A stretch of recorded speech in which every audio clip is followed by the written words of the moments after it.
Okay, hello everybody. Oh man,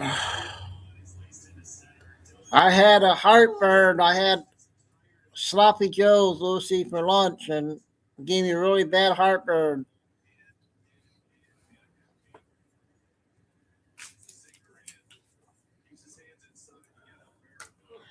I think I got it all out of my system. I'm back to being hopefully 100%. Ugh, hate when you get heartburns.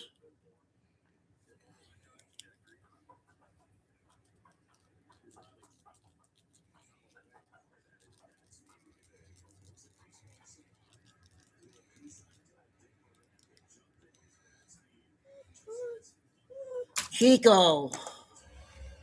Ah, come on, come on. Now you stay up there and relax.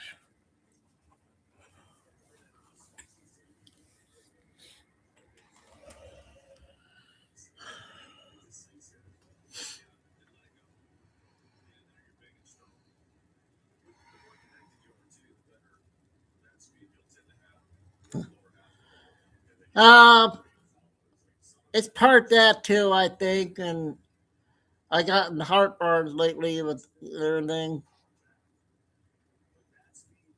Oh yeah, a long vacation. Whenever we get this thing over with. Carol, I got a heartburn again. I had sloppy joes for lunch, and I got get sick for about an hour. I took a little nap, and I took Pepto Bismol.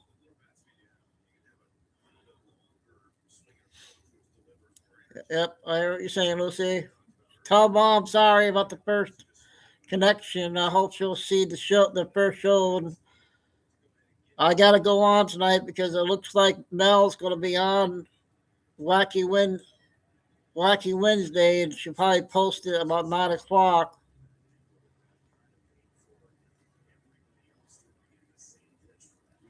I thought that could be it, Carol. Thanks. Yes. Yep. Yeah. Tomato sauce. Oh man, Chico is barking like he's older now. And when I get sick, he barks. You think it's something wrong with me?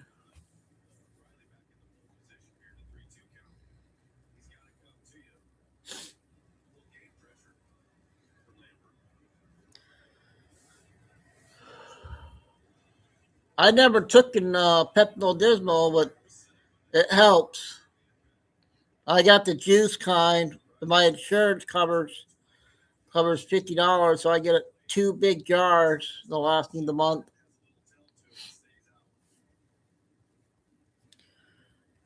But I think I'm back to normal. I got my Tiger game on, and we're going to start off with Billy Bean. Billy Bean's first video is 15 minutes, and followed by one of our favorites. So we'll get the good videos out first.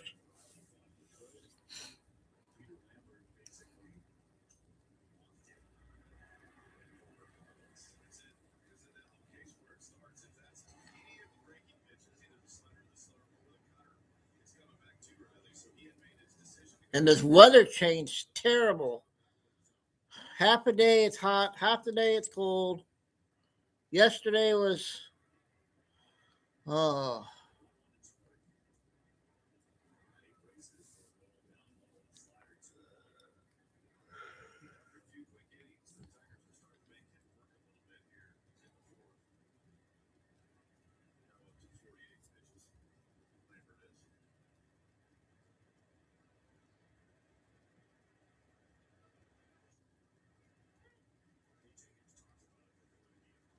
and today's show, YouTube. I hope I don't get no more black videos anymore. I've been saying everything that you're saying you're supposed to say. Entertainment and opinions only. And we got the disclaimer in chat all the time. So,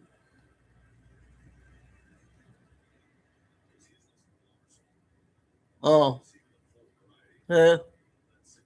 Yeah, I don't know if I want to do that. Get a description. I'll be all right.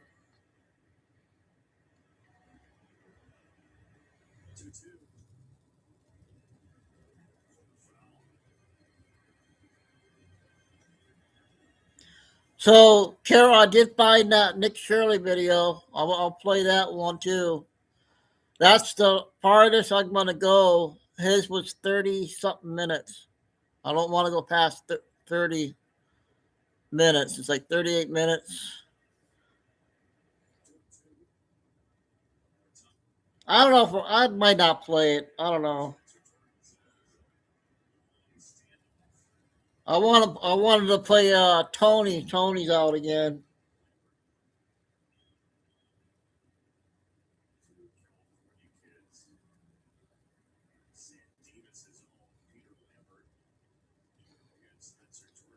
Ooh.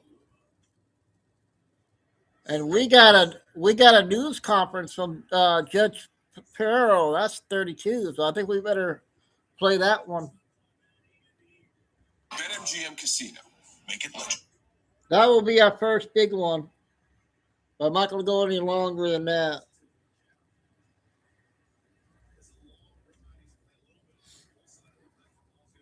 Hey, if I go out, do you hear what we were saying at the beginning?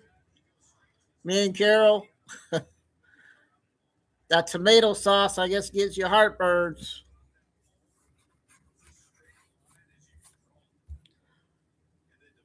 And Lucy says, "I'm ready for a long, taking you a long vacation."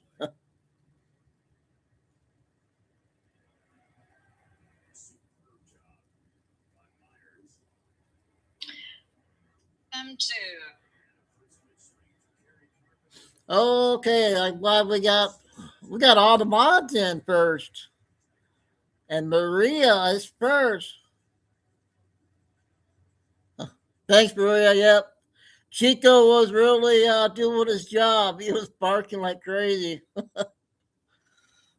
Thought something was. I can't believe he does that.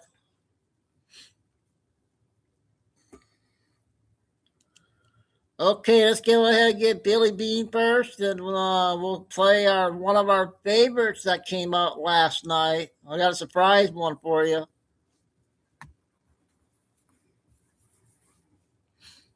So we'll go ahead and get started.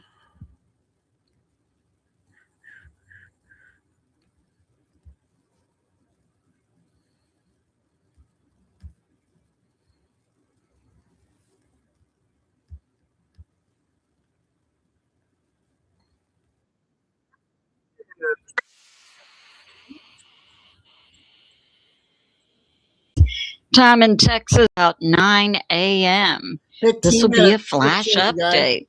So we're closely following the potential tropical storm Arthur, believed to make up and be designated a tropical storm about 1 o'clock today.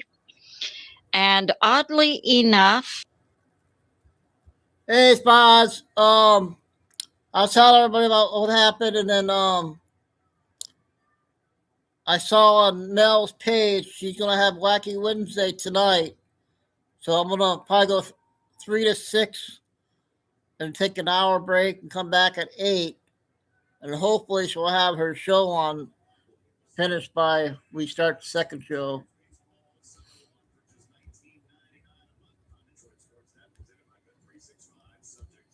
The center of the storm is about Corpus Christi, while the remainder of the storm is offshore in the Gulf of America.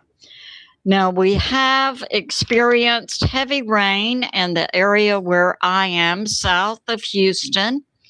One area, Oyster Creek, picked up in Brazoria County 8.5 inches just by 7 o'clock this morning. Rain is continuing and the wind is picking up in this area. So currently we have the potential tropical storm author with pressure of 1002, winds at 7 a.m. this morning of 30 miles per hour. It's believed now 9 a.m. I know the wind here is picking up. California has turned. And we had this morning in Houston about 1.5 inches. Now it's predicted by 1 a.m. to make up into a tropical storm and to be moving along the Texas coast between Brazoria County, Galveston, and then on to Louisiana and Mississippi. So that's going on. And I understand the hurricane hunters were to be up this morning also. We have from Dutch Sense. So we had yesterday in Indonesia a 6.7 earthquake, and we also had a major earthquake in China, a 6.4. And we know that the Philippines has, since their 7.8, 7.6, that happened about a week ago, have now experienced 1,000 aftershocks, 4s and 5s. We have this from Earthmaster. Yesterday, June 16, China had a 6.3, and they're experiencing many aftershocks, 5s and 4s. We also had in Japan near Tokyo a 5.5. And the Philippines continue with over 1,000 aftershocks in the class of 4s to 5s. So that's going on. I had some interesting information from a Patriot subscriber relating to the crash of the B-52 strategic bomber we saw take place in the last 24 hours at Edwards Air Force Base in California. Thanks, Florida. Where the plane was taking off, and 8 seconds later it crashed.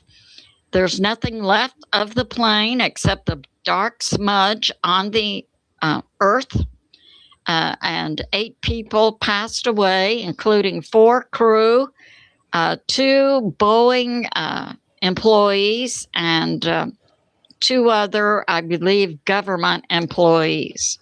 They were doing a test of a new AI radar system. So my Patriot subscriber says, I used to do crash investigations in the military, Air Force. I did the photo documentation. With regard to the B-52, it would have appeared to vaporize, hitting the ground at 500 miles per hour. And my Patriot subscriber says he's also not ruling out directed energy weapons, particle beams, or esoteric technology, but he believes these are less likely and that something caused the plane to crash. So that's going on. We have this from U.S. Intel. Ukraine has lost a big court battle in the International Court in Hague. 10 years ago, it filed a lawsuit against Russia regarding Crimea, and the Ukraine was trying to claim the territorial waters around Crimea in the Black Sea, Azov Sea, and the Kerch Strait. The Hague International Court has ruled against Ukraine and says the territorial waters around Crimea belong to Russia. And we have this from Deep Dive. Retired Colonel Daniel Davis, who interviewed Larry Johnson, former CIA, that there's now a new investigation by the Department of Defense into graft by Zelensky. And we have this that Larry Johnson puts out.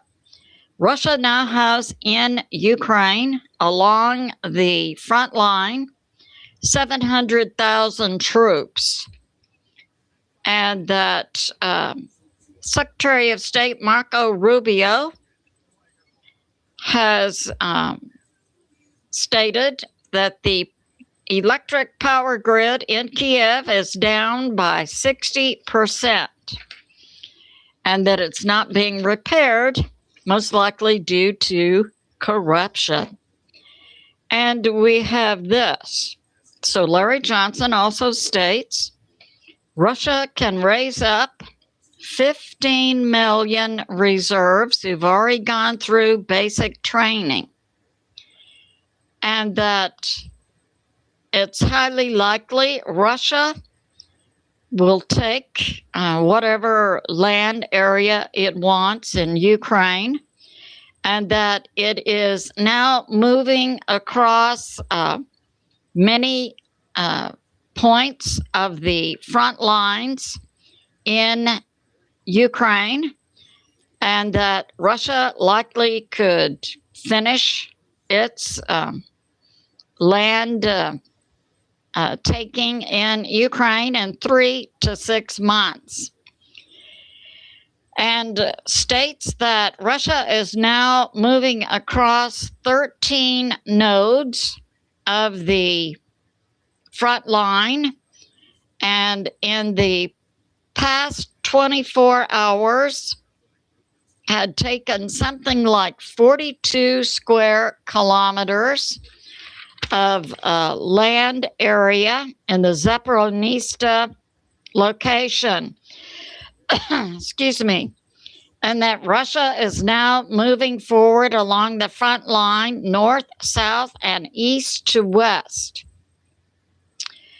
And that Ukraine is currently losing 40,000 troops per month in casualties, and has no active sources for replacing these troops, as they're now up to about 2 million Ukraine men and young women who have passed away since this military action began in Ukraine.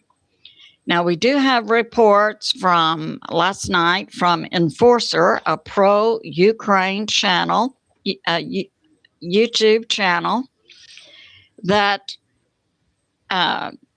Ukraine is making many hits with drones, continuing and hitting an oil refinery just 15 kilometers from the Kremlin yesterday. So we do see Ukraine stepping up its drone hits on Russia, and they have effectively cut off Crimea, destroying all the bridges, and have effectively taken down Russia's oil supply to its people. Gasoline is currently being rationed in St. Petersburg and Moscow and other Russian areas. So Ukraine is doing that. But what Ukraine lacks is an effective troop penetration and strength along the front lines, which is where Russia is making inroads. So that's going on. And we have this. We also have from U.S. Intel, Monday, Keir Starmer ordered the UK Navy to take a Russian tanker that was somewhere in international waters near the English Channel. And then Tuesday, in the same international waters near the English Channel, the Russian frigate Admiral Grigorovich fired warning shots toward two UK Navy ships, the river patrol ships, the Mercy and Tiny. So that happened yesterday. And we have this. Yeah, from China Focus. We have that the U.S. State Department is warning American citizens from traveling to China, stating many reasons. One, Beijing targets U.S. citizens, and China actively. Check this out. This is how I can afford this Jeep Wrangler. I was paying $243 for my brand new Jeep for insurance coverage. You can see the breakdown right here. And now takes arrest dual citizens who are American Chinese descent. And they currently have an American citizen who's also a dual American Chinese citizen locked up. So the U.S. State Department says, don't travel to China. And we have this from Lay's Real Talk. What's going on in China? The CCP and Xi. We know that the last CCP meeting at the end of May was not put forth in the Chinese press for some political reason.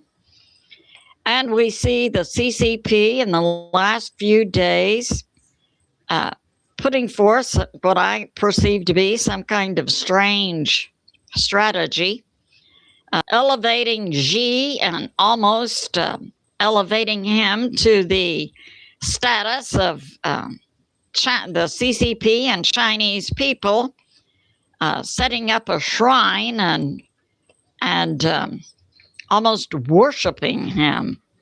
Whatever the CCP strategy is unknown. And we have this coming out from Breaking 9/11 News that humanoid-looking Chinese robots in Beijing are now kneeling along the sides of roads and begging for donations from Chinese people. Digital, it has a little box where you can make a digital donation to it so it can pay its electric bills. This concludes my flash update. It's good to be in prayer for especially Texas, Louisiana, Mississippi, with this tropical system coming in. And also America, President Trump, the U.S. military, world peace, and world health. I love you, and I'll see you soon. Okay. That was the first one. Now our big favorite, one of our top favorites from last night.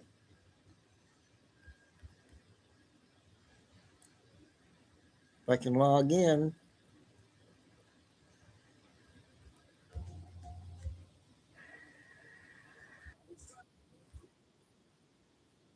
Here we go.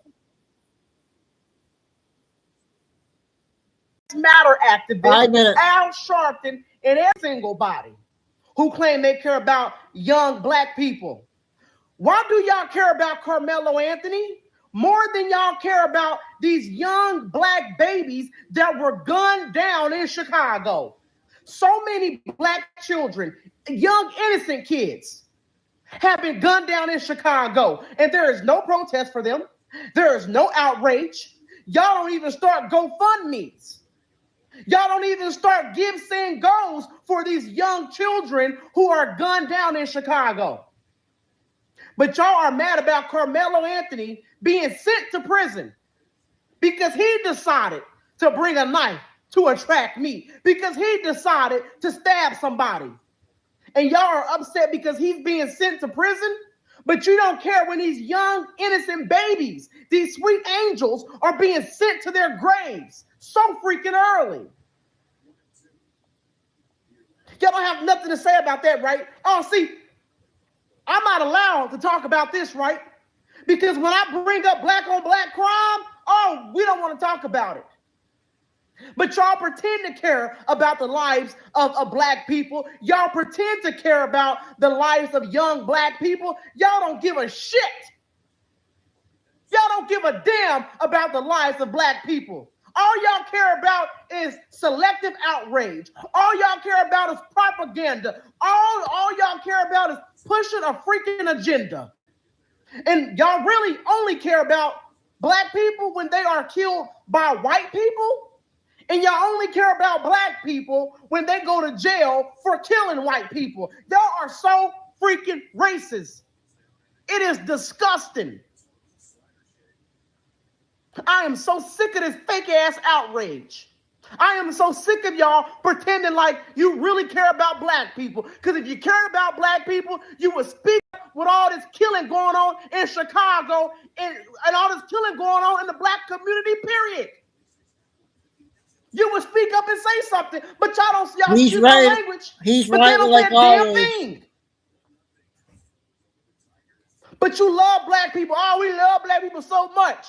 Then tell black people to stop killing other black people and tell our young black boys to stop killing people and committing crimes. Carmelo Anthony is a convicted killer. He was in the wrong. Point blank, period. So quit miss me with all this. When am I gonna tell my black son? Tell your black son don't be like Carmelo Anthony. Point blank, period. That's what you tell your damn son. Don't commit a crime and don't kill nobody and don't bring a knife to school.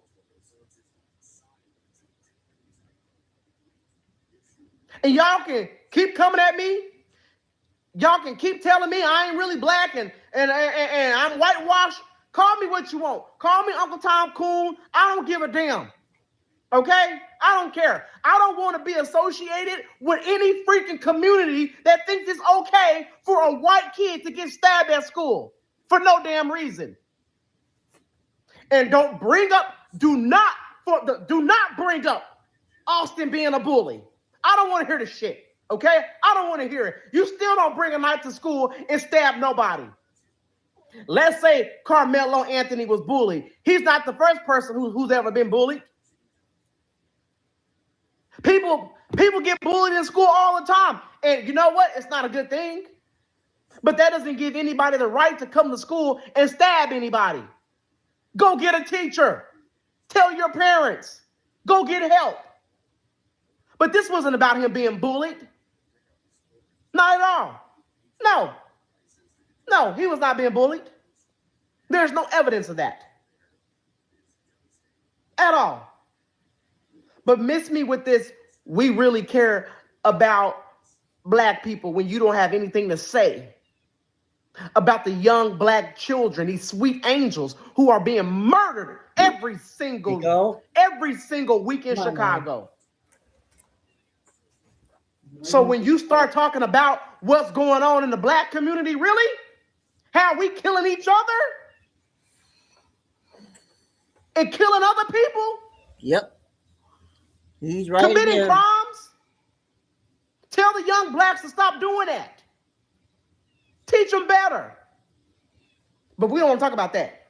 We don't want to talk about accountability, right? Oh, I'm taking shit too far when I'm talking about accountability, right? Miss me with the BS, okay? Miss me with it.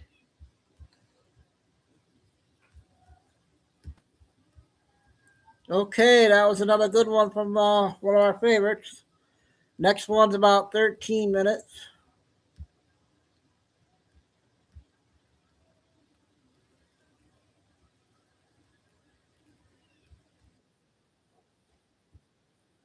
New lady around here. Ask questions, just trust us. Ballots can arrive late. Counts can move for days on end. Final results can take weeks. Third parties can collect ballots, which is called ballot harvesting. Most voters don't show identification at polls to even vote. And when the Department of Justice is asking to inspect the voter rolls, as of last year, California is fighting back in court. That is the issue. A secure system should survive any type of scrutiny. So today, we're going straight to the prosecutor in California for the truth. Joining me now is Bill Lasaley, First Assistant U.S. Attorney for the Central District of California. Bill, thank you so much for joining today. I really want to talk to you about California elections. We know that they're under federal scrutiny. We're getting a lot of national attention, too, because not only are we looking at elections, but President Trump is pushing for the SAVE Act. I know before the president even started pushing to ensure that citizenship was a requirement to vote, California was hiding their voter rolls from the DOJ since last year. Hermeet Dillon has been requesting voter roll access. And your office is actually on the record saying that there are multiple election fraud investigations underway. California officials continue to say elections are secure. I actually looked into your law. It looks like ballots can arrive after Election Day. The count can change for days. Final results can take weeks. Third parties can return ballots, which I think is called ballot harvesting. And then ballots are proactively actually mailed to registered voters. And to top it all off, California voters are not required to show identification. So for the purposes of your office, what have you recognized through your elections, and what fraud are you seeing specifically in your state? There's a growing interest in socialism among young people in America. But do they know about its dismal past and history of failure? Yeah, so for my purposes, I can only 10 talk minutes. about what we've publicly charged. So the stuff that's currently under investigation, we can't speak about that to preserve the integrity of that. But what we have seen, and this is documented now, is on the voter fraud front. We brought charges just about a month ago against an individual, a woman who was caught on video down in Skid Row paying homeless people money to register to vote with some false information. And that's just a little slice into the type of voter fraud that we're talking about. And really what you mentioned is so important. It's California laws that are facilitating this fraud, because in other states, you cannot do the stuff that's allowed to happen in California with the ballot harvesting and the mail ballots and this sort of thing. So California has basically what I will call decriminalized voter fraud, or a lot of things that people consider voter fraud. The states have a lot of leeway as to how they want to run elections. And so California has just taken off all the safeguards that most states have to reassure the public that only eligible U.S. citizens are registered to vote and casting ballots in an election. But federal law requires U.S. citizenship to vote. Isn't that correct? That is federal law. And California will claim they comply with that law. But when we ask, are you auditing? Are you making sure? And when you look at California's own laws and regulations, you can clearly see that there isn't much of a barrier for non-citizens to register to vote. Start with the DMV. They're basically registering everyone who interacts with the DMV as a voter. And they were caught about 5-6 years ago registering non-citizens who got driver's licenses to vote, and they had to go and take them off the voter rolls. And those are just the ones they caught and admitted to.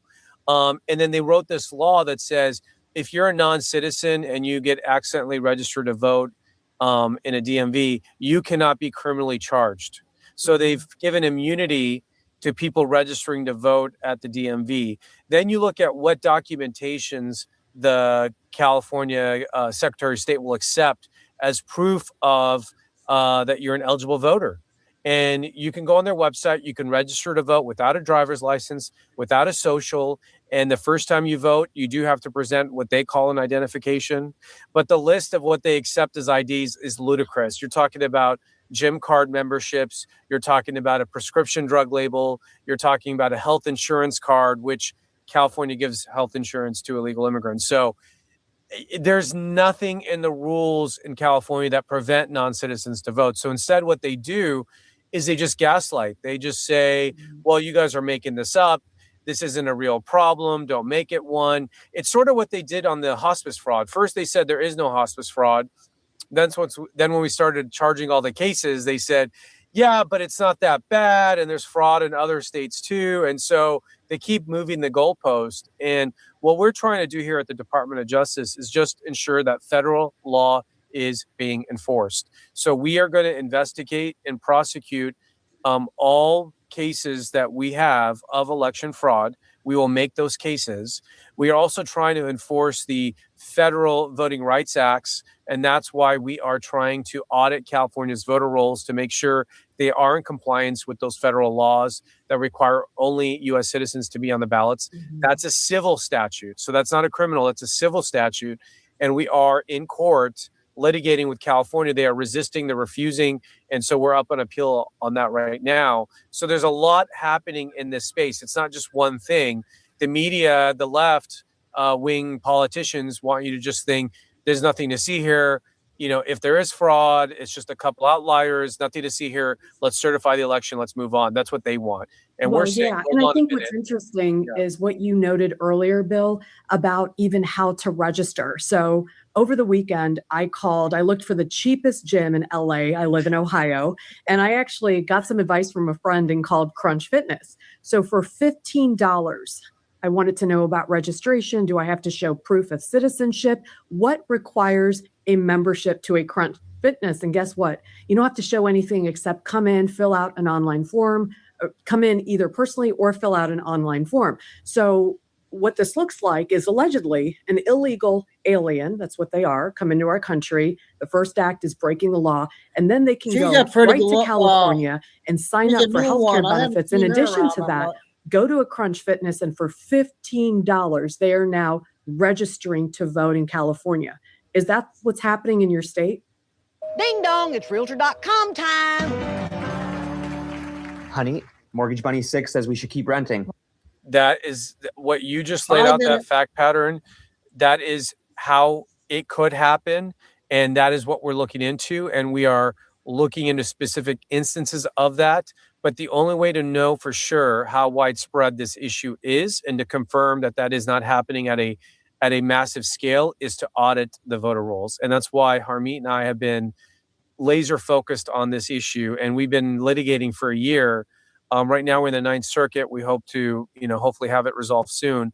But until we get our hands on the voter rolls to where we can audit it, none of us can tell you how widespread this issue is. We do have Bill, individual circumstances. To interrupt, my biggest concern here, though, is the midterms. So you've been litigating for a year. How do you accelerate this? So if the Ninth Circuit does push back on voter roll access, how do you accelerate this to the Supreme Court? What's the legal strategy here? And what's the legal basis for California and Gavin Newsom saying elections are secure and pushing back on the Civil Rights Division at the DOJ and your office? Well, their reasoning is ludicrous. They claim that it violates their own state privacy laws to comply with the federal law, which federal law supersedes any state law. So the basis is ludicrous, but they have found some lower level judges to agree with them. And that's why we're up on appeal. So we're hoping for a decision soon. We hope they get it right and we're done with it. Otherwise, you're right. We're going to have to either go en banc or go to the Supreme Court. Those decisions are left to the Office of the Solicitor General, and the Civil Rights section there will have to figure out the best strategy forward. But we want to get this resolved as quickly as possible. And I think that's the frustration you're sensing from the president and others, is that not enough is happening in this space quickly. Ultimately, Congress has the most power. They could change the law. They could write a new law. And I think there's some proposals on that. And the president has said he supports those heavily. And then, also in California, they could change the law. And if the legislature doesn't want to change the law, the voters can try to change it through ballot initiative as well. And I think there's a proposal in that regard as well. But at the Department of Justice, we're limited with the laws as written by Congress. So we cannot do anything other than what we've been empowered to do by Congress. Well, what does this lawsuit do if the SAVE Act does pass Congress? Is this something you're willing to drop? Because then it's mandatory to make sure that only U.S. citizens are voting in elections. Just walk us through that very quickly. Yeah, well, let's be clear. It's mandatory now that only U.S. citizens are voting in elections. I think what we're talking not in about California is, based on your law. well, the problem is the enforcement mechanism, and Congress didn't put a lot of teeth into that law. So the law says you have to be a U.S. citizen to vote. But how do you enforce it? How do you ensure that's happening? Well, the laws as written say that you're supposed to show your records to the Attorney General upon request. They're refusing. So the SAVE Act would be a whole new framework. And I think we'd really have to look to see what the final language is of that to determine whether or not this lawsuit would still be needed or not. But that's what they're debating in Congress right now. But yeah, if you had voter ID, if you had to show actual proof of citizenship at the time of voting, that would be the safest, most secure way to ensure compliance with the law. Well, Bill, we're going to be watching your work here. I know that there's a lot of other cases, and many people think this is just related to Spencer Pratt or even Steve Hilton in California, but there's national implications given that you have one of the largest states, massive number of voters on your rolls, and it's about time for transparency. So we're going to be looking very closely at what occurs, whether it's the Ninth Circuit that's ruling with you or just more clarification through the SAVE Act so that your governor can do the right thing and make sure U.S. citizens are the ones voting and there's proper verification. Absolutely. I think voters have to have confidence in the results of the election, regardless of who wins and who loses. And this system we have now that breeds skepticism and doubt into the winner of an election is not healthy. It's not healthy for the right, and it's not healthy for the left. People have to be able to govern, and you're not going to be able to govern if people don't have any confidence that you're legitimately elected to your position. So this is a very important issue. Regardless of which side you're on, I hope everyone would agree we should want fair, free, and honest elections. Well, thank you for your time. I really think California is a national warning sign for the rest. Okay, that's a California lady there that talks about their fraud and stuff and everything. That was good information there. All right. See what we got coming up next.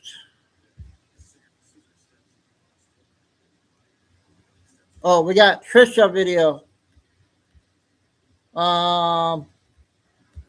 7 minutes, I think it is. Well, wait, let's do.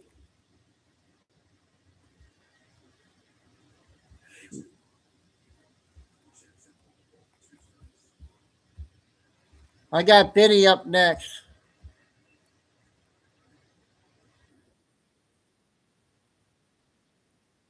We get Benny, and then I got a new Nick video. Well, I've lived to see pigs fly, and by pigs, I mean the women of The View 9 minutes. who flew into the arms of J.D. Vance and is now endorsing him for president. I kid you not. Ladies and gentlemen, an exciting moment in American culture and history happened yesterday when J.D. Vance walked on set of The View to...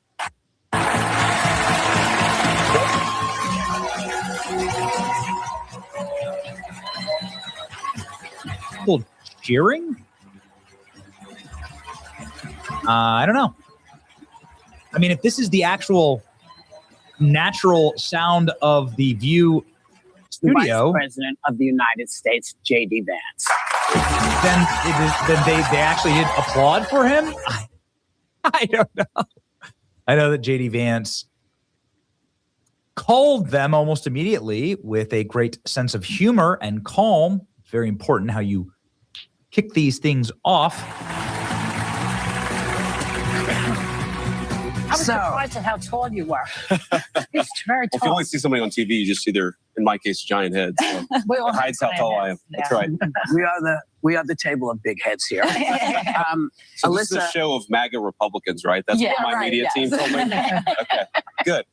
Well, we'll find out. I mean, again, we covered yesterday how well this is going. You can see the Nicaraguan cleaning lady here is not pleased with it. Sunny Hosen is like, she's laughing, right? She used to work in the Trump administration. She just shut up, lady. Joy Behar's laughing. I mean, you can see the attitudes because J.D. Vance immediately made self-deprecating remark about how massive his head is. Whoopi Goldberg seems to actually be liking it. And they took a photo. I mean, Joy Behar is smiling. You can see some of them are actually trying to smile. The hotel cleaning lady is not. All right. So the first thing out of the gate is Joy Behar pays J.D. Vance a compliment. She goes, "Yo, J.D., you're very tall." And then she goes, "I endorse you for president." I can't believe this. A little bit vicious. J.D. Vance reveals Joy Behar's sneaky compliment. when the camera stopped rolling, and then describes how she endorses him for president. No, I kid you not. We have the clip. Listen to this. Joy Behar admits she's smitten with J.D. Vance. She asked him to run for president backstage because he has a good vibe. He's intelligent. I don't believe he's a bad guy, says Joy Behar. I can't believe this is true. Vibe. All right, let's get into your. And then apparently I'm getting a note here. You told him during the break that he should run for president because he has a good vibe. I think that even though for a Republican, mind you, I'm not a Republican. Yes, you're not turning. I think possibly You're I not voted for turning. Michael Bloomberg once for mayor, Mm-hmm. who was Yeah, you always supposedly liked Bloomberg. supposedly he was a Republican. Mm-hmm. I don't mind a Republican on the city level because it needs a little discipline. But on the national level, I want somebody with a good heart. Mm-hmm. And those are more in the Democratic Party, in my opinion. They care about the poor. They help people. The Republican Party is much more about saving taxes for rich people. So what you're seeing here is like the boomer smooth brain, the single most psyoped generation in human history. Every single 10 years, there is a life-altering, nation-altering psyop that people like Joy Behar believed, right? Whether it's Gulf of Tonkin, Richard Nixon Watergate, Iran-Contra, the global war on terror, Gulf War I, II, Afghanistan, COVID, you name it, Y2K. There's a psyop that is believed. And one of the biggest psyop is that Democrats they have bigger hearts and they're just for the people. No, Democrats are for literal hell on earth. They want open borders, unlimited sex, child trafficking. They want rape gangs in England. They want the inner city and black people and black neighborhoods to look like war zones and to have the same death count as war zones. The actual love for people is law and order, mass incarceration of all criminals, huge iron gates to keep mongoloid hordes out of our nation. That's love for your people. This is just somebody who's been brain rotted. So I just feel compelled to say, no, that's not the reality of politics. But Joy Behar, of course, is in her 80s. The idea that Democrats are they're for the people. They just love people more. That's dead and gone. That's gone. Everybody knows what Democrats are for now. And all young people know that what's actually compassionate is law and order. And here we go. So I'm not a Republican. One thing he said backstage, I think he said it a couple times today, was that he was more nervous coming on The View than he was for the vice presidential debate against Walz. Well, he should be because we're, the other girls have many receipts. Yes. Sunny, she's got all the receipts, Yes, absolutely. And so smart. Sarah likes to, bring in the kids, which is always like a low. Yeah, As I shut said up. to you in the beginning of this conversation, I don't think that he's a bad guy. Mhm. So if he runs against, say, a Gavin Newsom, that'll be an interesting debate to see those two because Okay. they're both intelligent. They're not both intelligent, but good. Okay, fine. I don't think he's a bad guy. I encouraged him to run for president. What does J.D. Vance say about this? J.D. Vance says that. Have you seen the average auto insurance rate in Michigan? It's crazy. I don't know how anyone can afford to live there. Michiganders are paying nearly $2,900 per year on average for full. 3 minutes. He didn't think. I expected them to be absolutely vicious. They were only a little bit vicious. It wasn't as bad as I thought it was going to be. Joy Behar said during the break, you know what? You're pretty good for a Republican. And then says that he should run for president. It wasn't as bad as I thought it was going to be. Joy Behar even said during the break, not joking, she said, you know what? You're like pretty good for a Republican. And I was like, whoa, that is a way better compliment than I expected from Joy Behar. I got to say, I thought that Sunny, the woman to my left, was going to call me a racist. In reality, it was Whoopi, the woman to my right, who called me a racist. So expectations were defied. Well, you know why Sunny can't call you a racist? Because as you know, her ancestors were slave owners. Look it up. Why would I make that up? It was on that thing where she sees her family history. It's true. The joke may not have landed, but it's true. And they were Puerto Rican slave owners. Joy Behar says JD Vance is fine for What were you thinking? In the book, Mr. Vice President, you make a mea culpa of sorts for calling Democrats childless cat ladies. Oh, man. Okay. Most boneheaded comment. You say that in the book, that it was boneheaded, which it was. No, it wasn't. Thank you. What were you thinking when you said that? So Joy said when we were off air that I'm fine, which I think is about the best endorsement that I'm going to get out of Joy Behar for Republican. Thank you. I appreciate that. Graded on a curve here at The View. But again, he did great. He knocked down a ton of their hoax ideas. He dispatched a lot of their bad faith arguments. Did it very effortlessly. He's running. If Joy Behar can say this, think about what your average voter will say. TDS stage 310. Whoopi Goldberg. Find somebody who looks at you the way that Joy Behar looks at JDV. Okay. What does the polling show? The prediction markets show a dead heat. Gavin Newsom, 15.8. Marco Rubio, 15.8.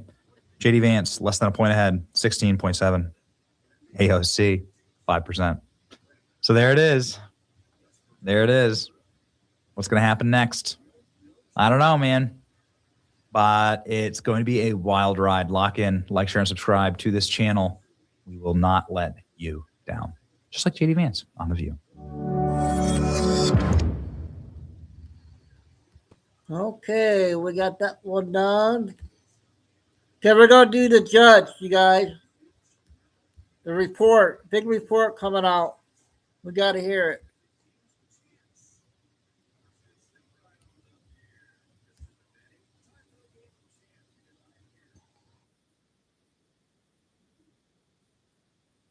We'll get you the short ones after this one.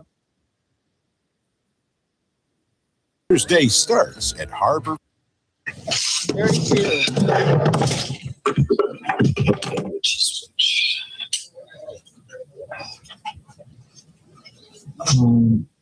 Where's the other one?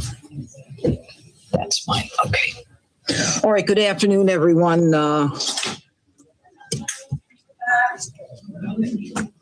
I'm Janine Pirro, and I am here to announce the arrest and federal charges against 14 defendants for the brazen sale of cocaine within 1,000 feet of an elementary school. We now today have a 21-count indictment charging the 14 defendants with conspiracy and intent to distribute crack cocaine and cocaine within 1,000 feet of a protected location. The distribution involves 2.4 kilos of crack, 1 kilo of cocaine powder, as well as cocaine base, and during the course of the operation, the sale of fentanyl as well as marijuana. Now, let me be clear. This is not some victimless crime in a dark back alley. This is poison that is being peddled during the day within feet of a schoolyard where our children learn, play, and grow. Selling cocaine near our kids isn't just illegal. It is an attack on the most vulnerable in our society. It endangers the children. It destroys families, and an indictment charging the 14 defendants with conspiracy and intent to distribute crack cocaine and cocaine within 1,000 feet of a protected location. The distribution involves 2.4 kilos of crack, 1 kilo of cocaine powder, as well as cocaine base, and during the course of the operation, the sale of fentanyl as well as marijuana. Now, let me be clear. This is not some victimless crime in a dark back alley. This is poison that is being peddled during the day within feet of a schoolyard where our children learn, play, and grow. Selling cocaine near our kids isn't just illegal. It is an attack on the most vulnerable in our society. It endangers the children. It destroys families, and it fuels the violence and the chaos in the district that we have suffered for far too long. These defendants chose to set up shop in Washington Heights, a home to more than 10 schools and even more child care locations meant for education and safety. They set up a marketplace for deadly drugs. Cocaine doesn't discriminate. It ruins lives. It overdoses kids who accidentally come into contact with it. And before you, right now at this table, is the firepower that accompanies the selling of these drugs. 19 weapons during the course of the conspiracy and 9 weapons that were seized today. And also, we have, in addition to the 14 defendants, there are now 20 defendants who have been arrested and are in custody. Now, the area where this conspiracy occurred is in Washington Heights, Highlands, as I said, and it operated around 4th Street Southeast and Chesapeake Street Southeast, right around the corner from Hendley Elementary School, which is a school that services pre-K to 6th graders. And the sale of this powdered cocaine on DC streets has caused violence between the local street crews and, of course, the horrible addiction. In this case, these 14 defendants routinely sold crack cocaine in the presence of school-age children, in the presence of their mothers, in the presence of their babysitters and their parents who were helpless to do anything about it. This criminal behavior exposed children to illegal activity in broad daylight and normalized dangerous conduct. And the abuse, as you know, has been, crack cocaine has been an epidemic in this district for far too long. And it has historically fueled more crime than any other drug in the city. Now, credit where credit is due. The Metropolitan Police Department started this investigation in December of 2024. They did it, and Chief Carroll will talk about this in a minute, as part of their crime analysis and crime reduction effort that they engage in every year to assess where the crime is occurring and where they can be most effective. And this case is part of the Homeland Security Task Force, the initiative that was established by President Trump that brings the whole of government in a partnership along with MPD, the FBI, the DEA, as well as the United States Attorney's Office that was involved in this right from the beginning in December of 24. Now, throughout this investigation, there have been multiple search warrants that have been executed that led to the arrest of individuals that are not part of today's conspiracy, but they have been kind of picked off one at a time and pulled away from the conspiracy. So it's more than the 20. It involves many others who have been already prosecuted. Now, in terms of this operation, I'd like to thank law enforcement behind me. More than 500 officers were involved in the execution of over 30 search warrants, as well as the arrest of every one of the individuals in the indictment. And those 500 law enforcement officers continue in the execution of those warrants as we speak. Of the 14 defendants, 9 are from D.C., 5 are from Maryland. They range in age from 21 to 43. Of note, and I find this kind of fascinating, 4 of these defendants are already under supervision by the courts, which clearly didn't prevent them from getting involved in a years-long conspiracy. In terms of time, 5 of these defendants face a mandatory minimum of 10 years, and several of them face a mandatory minimum of 5 years. Several of them face life in prison. Now, this is Arby's Pecan Chicken Salad Sandwich. This medley of diced chicken, chopped pecans, and sliced to every parent, teacher, and resident, as the United States Attorney, I want you to know that we have your back. This prosecution is part of an unrelenting crackdown on drug traffickers who treat our streets like their personal profit centers. We will continue to work shoulder to shoulder with the MPD, with the FBI, with the DEA, with our Homeland Security Task Force teams, and every partner who refuses to accept this as normal behavior, where our kids are not safe, literally not safe, walking to school.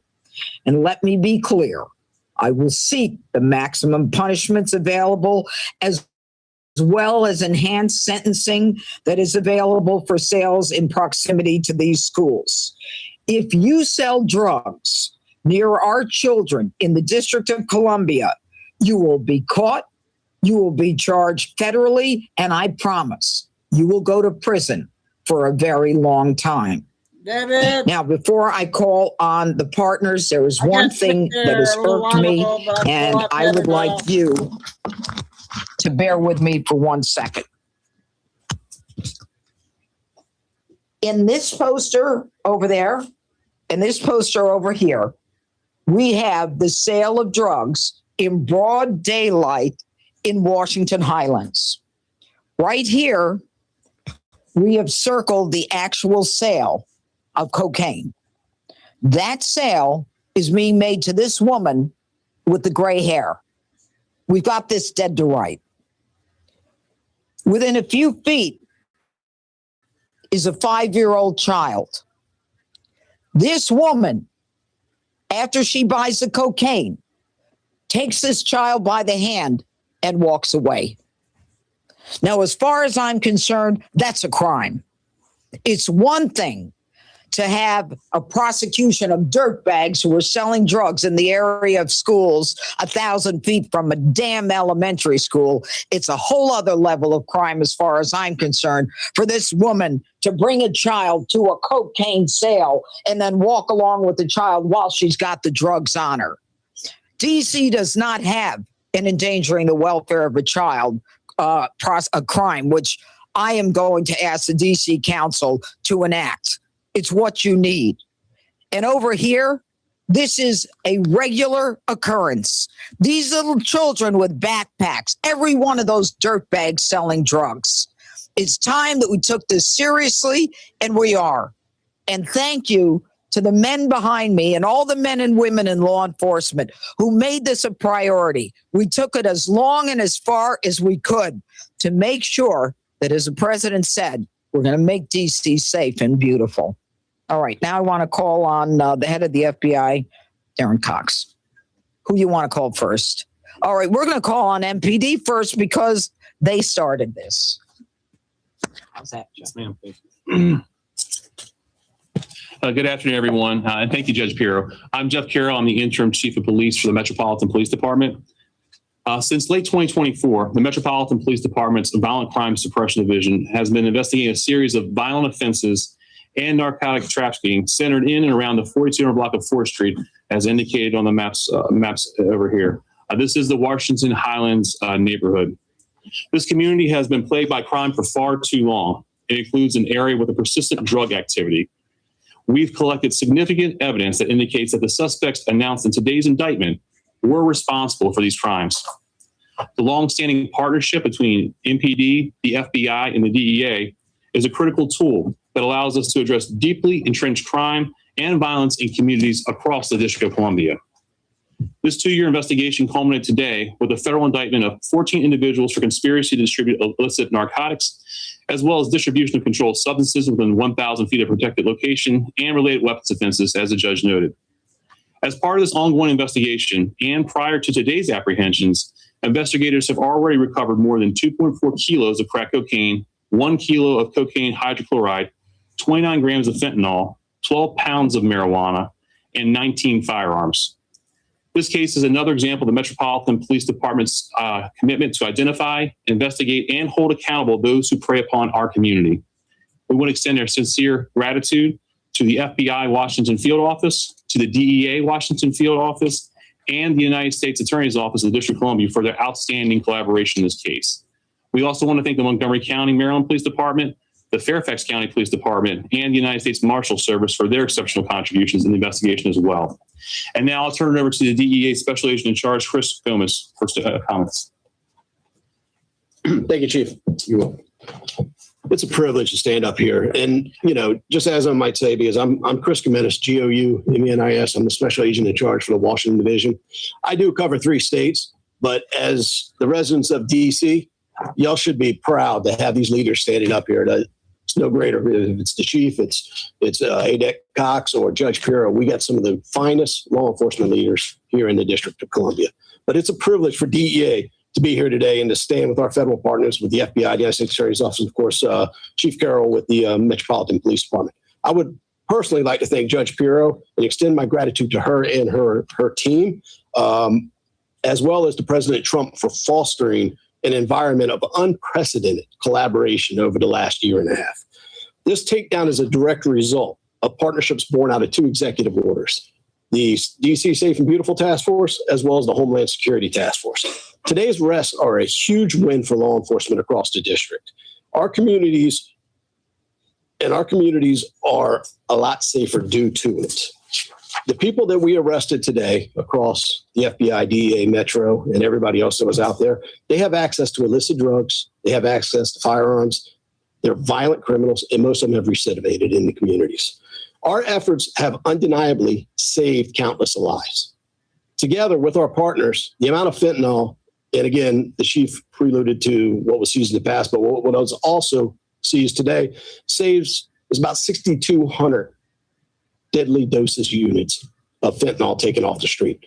That's the saving. Due to the work by Judge Pirro and her team, by Chief Carroll and his team, Adek Cox and his team, and of course my own agents, we saved over 6,000 lives during the course of this investigation. That's 6,000 lives, not only in Southern Maryland, but in the district. Again, I just want to remind everybody, 2 milligrams of fentanyl is a deadly dosage. This is a stark reminder of the ongoing threat our community faces and the critical importance of our collected efforts to combat it. These criminals do not care about the safety. As the judge pointed out, these criminals do not care about the safety of our kids. But I can tell you, everybody standing up here, we do. We care. To the citizens of DC and Maryland, our children are safer because of this investigation. How you doing, Terry? Under the leadership of the president, as well as Administrator Terry Cole, the DEA, we have been dedicated to ensuring a safer nation's capital. And I think that's evident. We're halfway, you guys. Whenever we are called to serve in any capacity, the DEA will be there. We want to be the best partner that we can. And that is the direct order of our administrator. And that is what I push to my people, to be the best partner, to not only to the judge and her team, to Adek Cox and his team, Chief Carroll and his team, and any other federal agency that we're working with on the Safe and Beautiful Task Force. I personally, again, I know I keep saying it, but I want to thank the team standing up here, because without them, this wouldn't have happened. I also want to extend my gratitude to the officers in the Metropolitan PD that were involved in this, the FBI agents that spent countless amounts of time out with my own agents on the street and my TFOs. I want to thank the judge and her attorneys, the intel analysts, as well as the marshals that are helping us today and everybody else. Again, without them, we would not have been successful. Together, working together, we will relentlessly pursue and hunt down these dangerous drug traffickers, no matter where they hide. And that's what we're here for. Thank you, Judge, again. Thank you. John Cox. Life is beautiful and fragile. We fall. Hi, good afternoon. I'm Darren Cox. I'm the Assistant Director in charge of the FBI's Washington Field Office. This morning, teams from the FBI Washington Field Office, working in partnership with MPD and DEA, executed 19 search warrants and made 20 arrests on a violent street gang that operated here in DC and Prince George's County. There were approximately 500 law enforcement officers that participated in today's operation. This 4th Street crew trafficked guns and narcotics like fentanyl and cocaine. They, along with other neighborhood-based street crews, are the primary drivers of violence in DC. They commit crimes including armed carjackings, shootings, robberies, and even murder. This has been a comprehensive investigation by the FBI Safe Streets Task Force, MPD, and DEA. It is part of a larger effort by the Homeland Security Task Force to target narcotics traffickers and their cartel links that jointly terrorize our community. They terrorize our community by trafficking narcotics and also violence. This investigation also marks the FBI's kickoff of the Summer Heat Initiative to crush violent crime in DC. Citizens may see the FBI out on the streets overtly as part of the DC Safe and Beautiful Task Force. That task force, along with these guys back here and MPD and DEA, they combat violent crime in DC every single day. Today's investigations demonstrates how the FBI and our DC Safe and Beautiful Task Force partners are working behind the scenes on investigations every single day that lead to larger scale takedowns like we had today. Oh, hey, Richard. We build these cases over time, and we make significant impact by taking the leaderships of these street crews out along with all of their members. We dismantle the entire gang in one foul swoop. In addition to the partners that we have here today, I also want to thank the Fairfax County Police Department, Montgomery County Police Department, and the Prince George's County Police Department, who also assisted with this investigation. And finally, I want to thank the DC U.S. Attorney's Office, led by U.S. Attorney Pirro, for their aggressive prosecution and their hard work to hold accountable these violent offenders that are terrorizing our community. The FBI is committed to working with our partners to take violent gang and violent offenders off the street, just like this 4th Street crew. Today's operation is an important step, and we will use every resource that we have to keep the streets of DC safe and beautiful. Thank you. Thank you. Okay, any questions? You mentioned wanting to add, I believe you said child endangerment. You know, what have those conversations begun with DC Council? Are there other related charges you bring up that would be similar to that? There isn't anything right now that we see that is applicable to this situation, but the DC Council will get a letter from me indicating that there are gaps in the statute. Most states have endangering the welfare of a child. It's more generic. You can't predict that every crime or everything that impacts a child, but certainly this is endangering the welfare of a child. Let me ask an unrelated question. I know why with the UFC terror, well, I do want to ask the next steps as far as prosecution of that. Yeah. I understand they were arrested elsewhere, but communications were outside of DC, but the attacks was here. The threat to the UFC situation is being handled by other offices. Venue is literally in other states, and we do not have a piece of that here in DC.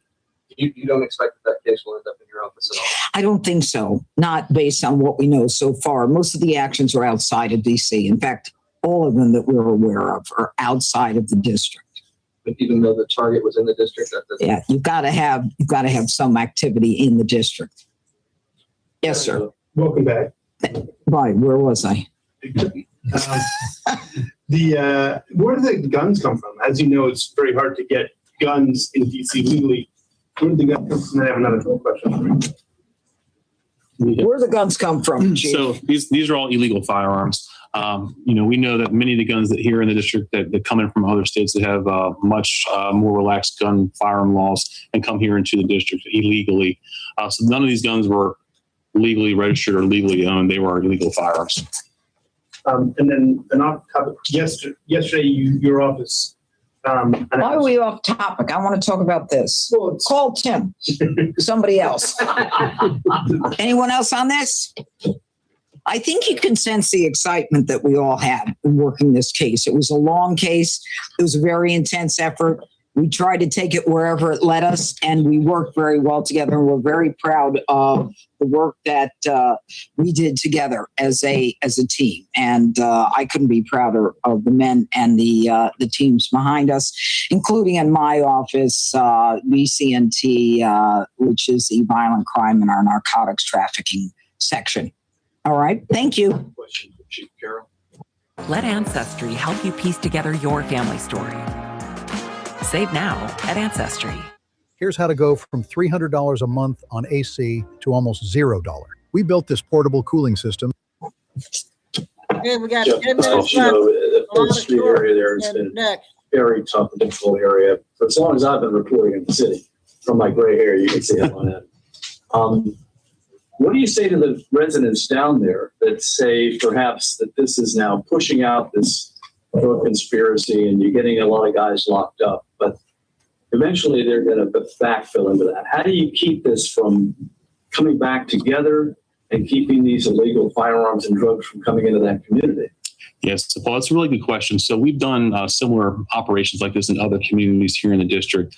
And we know that by making these arrests and taking these people off the street and the firearms and illegal drugs, it definitely has an impact in overall violent crime. That's why we identified this area and we identified these areas to do these long-term investigations. With that being said, the Washington Highlands area, it does have, as you mentioned, a long historical history of violence in there. It's been one of our Operation Thrive or homicide reduction areas for several years. And we have seen the reductions in violent crime there. But again, continue to put resources. So even though this operation has ended, there will still be some leads that will continue to be run down on the patrol side and on our homicide reduction program side of it, keeping resources in that area, as well as other city resources that may be able to help in that community. So we don't have that vacuum or we don't have a displacement of crime to the outer areas there. Can I ask, you started it in 24. So why does it take so long to get to this point? And was there an uptick in violent crime at that time that forced you to go down in there? No. So what we do is to identify the areas that where we're actually going to do an operation. Our Violent Crime Suppression Division actually looks at areas across the district where we may be seeing an uptick in crime. So in this case, when we began this investigation, I believe there was like 94 violent crimes, including homicides, robberies, violent felonies that occurred in that area. So we try to look at an area where we thought we'd be able to have a good impact overall, because as you know, these firearms and drugs, they're connected to so many other violent crimes that are out there. So by identifying that area, the means that this operation takes, you know, a lot of times on day-to-day operations, buy, bust, things like that, but these are longer-term investigations. So getting sources in the community, different tactics that we have to use. The goal is not just to get the street-level buyers and sellers, but really the people who are providing.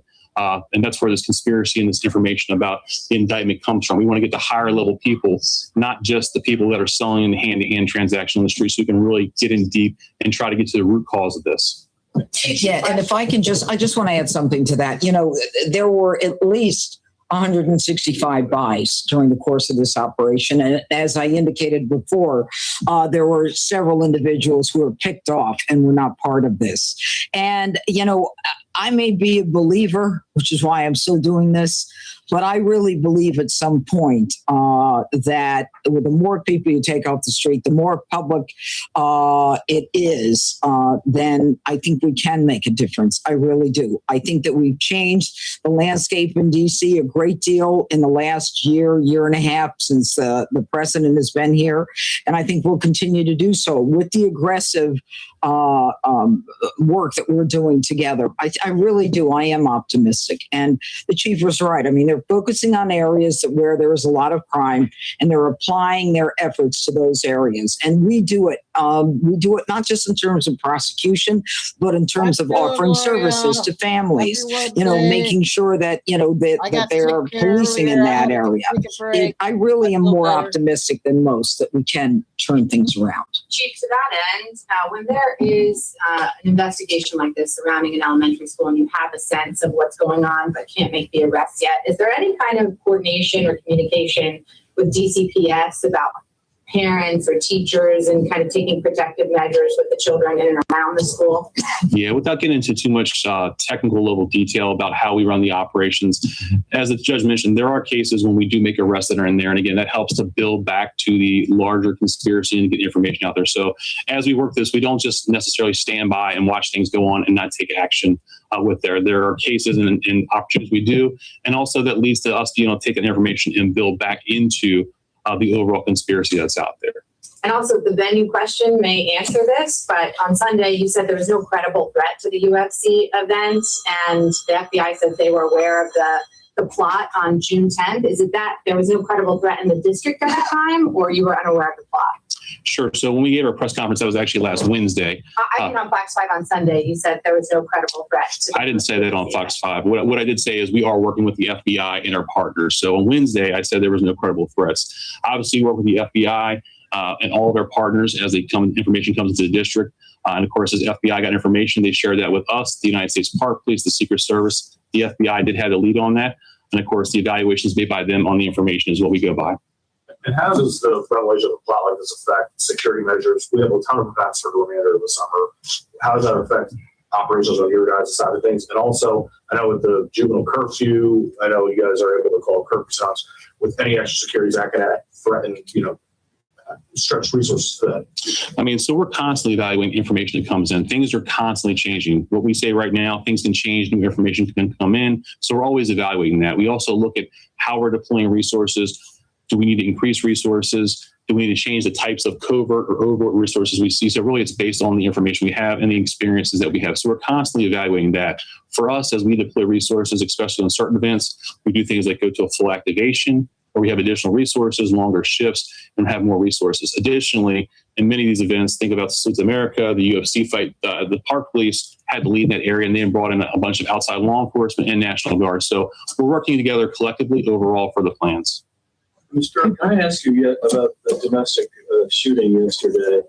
I've been looking at court records, and the man who's accused of shooting that woman, Melissa Pulliam is her name, yesterday up on Wisconsin Avenue.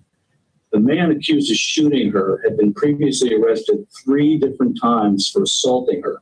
And those charges were all dropped, every one of them, by your office. I know it probably preceded me. Preceded you. But definitely preceded me. I don't even need to know the case. It preceded me. So what is your question? My question is that this man was, he's determined to kill her, and he killed her. Okay. Here's the problem. As crime is going down in DC, the thing that is not being impacted at all by the reduction in crime is domestic violence crime. It is staying completely the same. I believe, and what I'm training my prosecutors to do, is to recognize that there are some men who are so hell-bent on killing a woman that they will do anything to kill her. And that includes threatening her, giving her a date where he's going to kill her, telling her how long she's going to live. If he strangles her but doesn't kill her, there's an 800% chance that the next time he sees her, he's going to strangle her and kill her. So we're also trying to get involved in judicial training so that the judges recognize that detention is appropriate in these cases. We're changing the law. Strangulation just became a felony a couple of years ago. But in terms of detention, it is still not sufficiently listed so that we can detain these defendants automatically. There's a lot yet to do in the district. And unfortunately, domestic violence involves a woman who loves the guy or loved him at some point, and he has convinced her that, he'll never do it again, the old honeymoon period. But we are fighting this. Perhaps these cases were dropped because she didn't want to participate. Yes. Most of the time, yes. I'd say 80 to 90% of the time. She doesn't want to participate, or she will not give us the ability to get the hospital records. Because what I did in New York is I went without her. I don't care. It's the people of the state of New York. It's the United States of America against him for what he did to you. I don't need your permission. However, in some cases, if I don't have the medical records, and I can't get them here, and if I don't have a witness who's willing to testify and I have no corroborating evidence, then I've got nothing. Thanks for asking the question. You say there's a lot more to do in the district. You're going to have to do it with a new mayor. Democratic Socialist Janice Lewis-George is ahead in the polls right now. What's your relationship like, and how do you anticipate working with her with that lot more to do in the district? Is that a trick question? What do you think of her? Well, I haven't met her. I look forward to meeting her. I've had a great relationship with Mayor Bowser. I'm hoping to have a good relationship with the new mayor. And time will tell, but I'm sure you'll be watching. Thank you.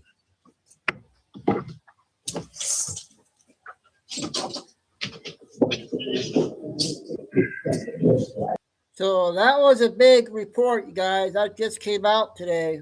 So I'm glad I played that. We got a earthquake, you guys. This is a 5-minute one that just came out. So we'll get going on the short ones now.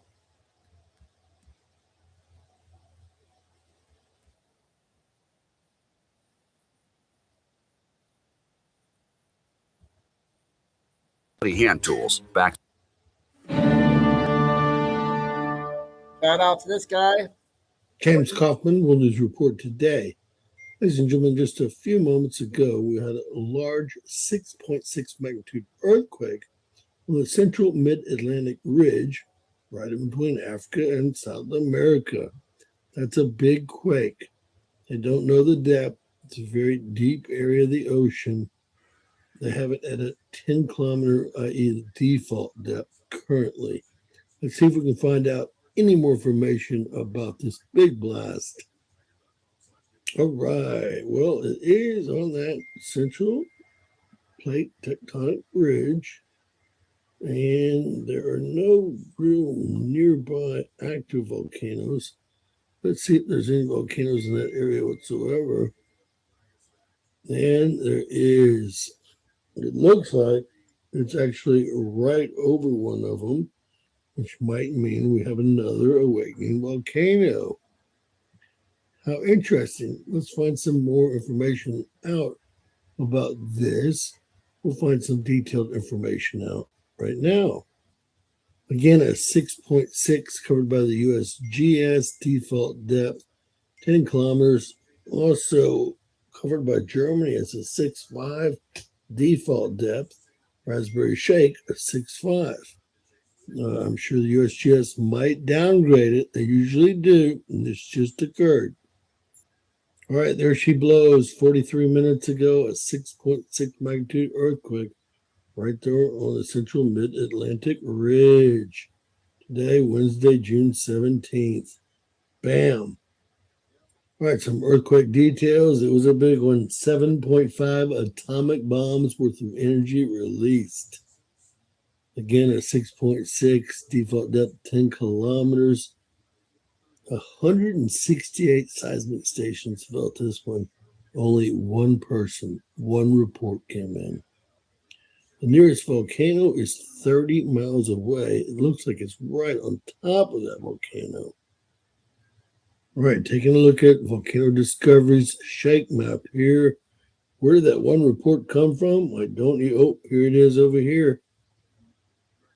Right there in Brazil. Magnitude 6.6 with one report. Wild. It's quite away from the epicenter. All right, comparing earthquake data from different reporting agencies. So far, we don't have any aftershocks out there of any size. USGS came in at a 6.6 default depth. We've got Germany coming in at 6.5 default depth. I guess they're all going to be default depths. Raspberry Shake, a 6.5. We've got Australia coming in at a 6.6. The French coming in at a 5.71. Europeans at 6.6, all default depths. And to finish it off, they actually gave it a depth of 15 kilometers. It's going to be a lot deeper than that, a 6.4. The Italians. This is the strongest quake in that area in 10 years. A 7.0 came in right around there in 2016. All right, no tsunami warning with it, but I thought we'd take a look at the buoys in that area since it was such a large quake at 6.6, 7.5 atomic bombs worth of energy released. So it looks like no buoys are in event mode currently. I did check it out. It looks like there's been quite a few large quakes over the last 100 years in this area right here. So this is not a huge abnormality. And we did decide that there was several volcanoes that would be considered active in the area. So a 6.6 central mid-Atlantic ridge on the plate tectonic boundary at a default depth of 10 kilometers. God bless, folks. Please share. Give us a thumbs up. Really important to us. Okay, that's earthquake update. Got short ones now, you guys.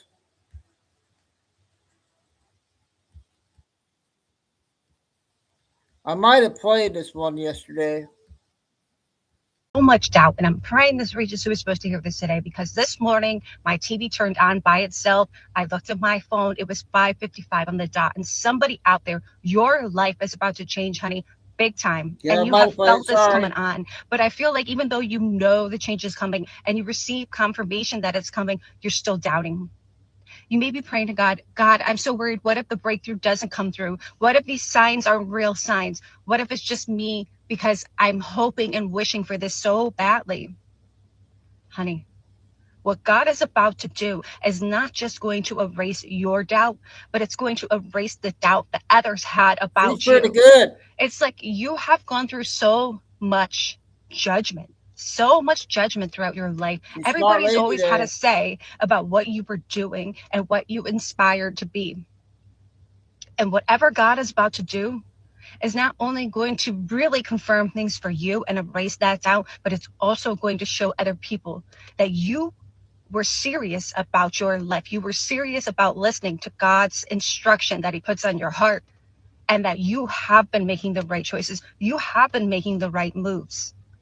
And they're going to be shocked. I am praying this reaches who is supposed to hear this today. Let me know in the comments below if I found you, if I helped you. If you need prayers, hit that plus sign and share this video. But honey, I'm rooting for you and I'm praying for you. Your life is going to change in a major way. I know you've been hearing that a long time, but I also know you can feel it. You can feel it. I know you get confirmation.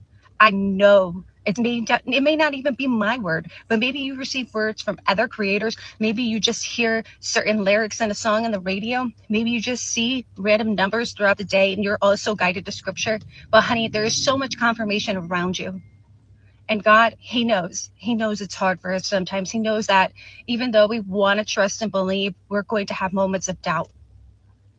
But trust and believe that this next move he is making is going to erase so much doubt, not just for you, but for those around you that maybe have watched you and judged you. They're going to be shocked. Everything is going to work out for you. Everything that you're seeing and feeling is real. So keep going. You got this. This move that God is about to do in your life is going to erase so much doubt. And I'm praying this reaches who is supposed to hear this today, because this morning my TV turned on by itself. I looked at my phone. It was 5:55 on the dot. And somebody out there, your life is about to change, honey, big time. And you have felt this coming on. But I feel like even though... Sorry about that.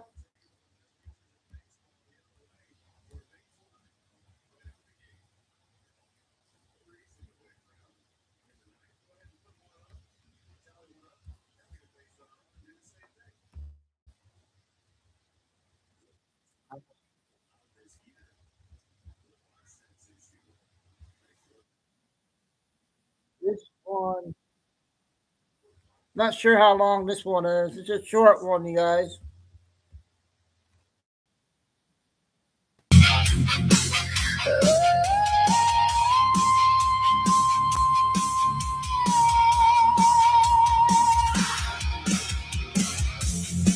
Across the stars beyond the night, ancient voices call the light.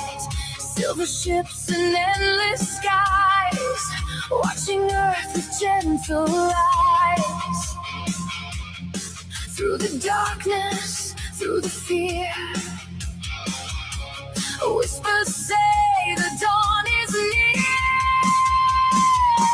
Galactic Federation of Light, guiding souls through the endless night. Rising hearts, awakening fire, lifting us higher and higher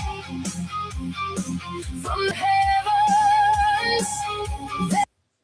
This sounds pretty cool, doesn't it?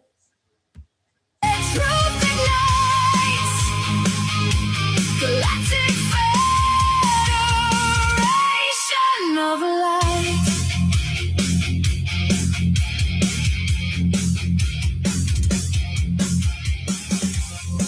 Across dimensions, time and space, many worlds are joined in grace. Countless souls from distant skies, bound together, stars arise. Now the human spirit grows. Hey, KK, I got heartburn at the beginning today. I was going to text you, but I figured you're busy with your baby there. But I took a couple hours off and everything. I feel a lot better. Yep, enjoy your day off with your baby there. We'll be here. I'll talk to you later. Love y'all. For the truth, the universe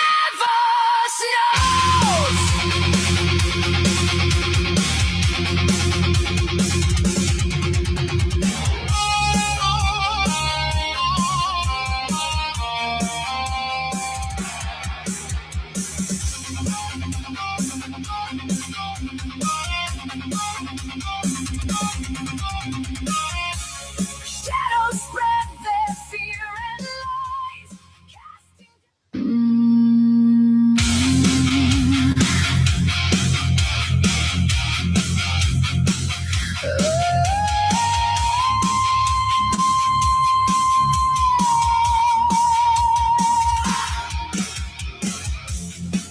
across the stars beyond the night. Ancient voices call the light. Silver ships and That was good.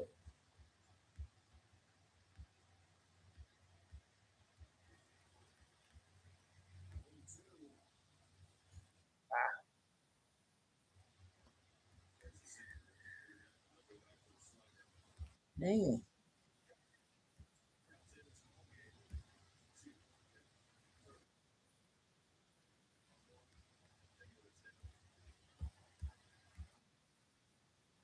Egypt. We see evidence of them all over the entire world. This is the Grand Canyon.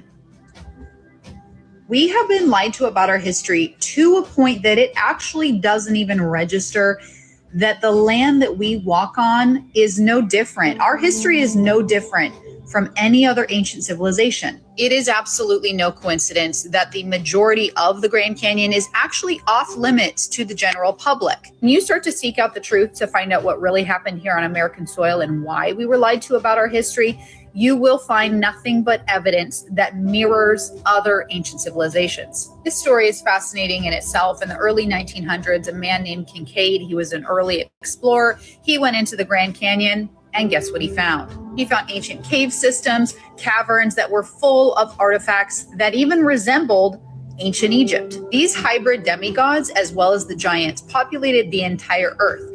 And there is ample evidence. It's just been either incredibly well hidden from us or labeled as a conspiracy theory. There are thousands of accounts that you can find of skeletons of giants being found all over the United States, all over the world. This was in Wisconsin in the 1800s. This was in Montana. Now, is everybody ready for this story? The story where they actually killed a living, breathing giant in Afghanistan in the early 2000s. This story is absolutely incredible, and it gets more fascinating the more you dig. There is so much testimony of servicemen who were there, who witnessed it themselves, who go on record stating exactly what happened. The giant actually killed a serviceman with his spear, and we do know all over the world throughout history, there have been artifacts and they have found spears that once belonged to giants. You can even find the testimony, the recording of the pilot. Once they killed the giant, they airlifted him out and took him, we don't know where, of course, they hid that, but you can find his testimony, find his recording, and listen to exactly what happened. And it did take 30 seconds of continual military gunfire to take this thing down. There is a reason that the Lord tells us it will be like it was in the days of Noah.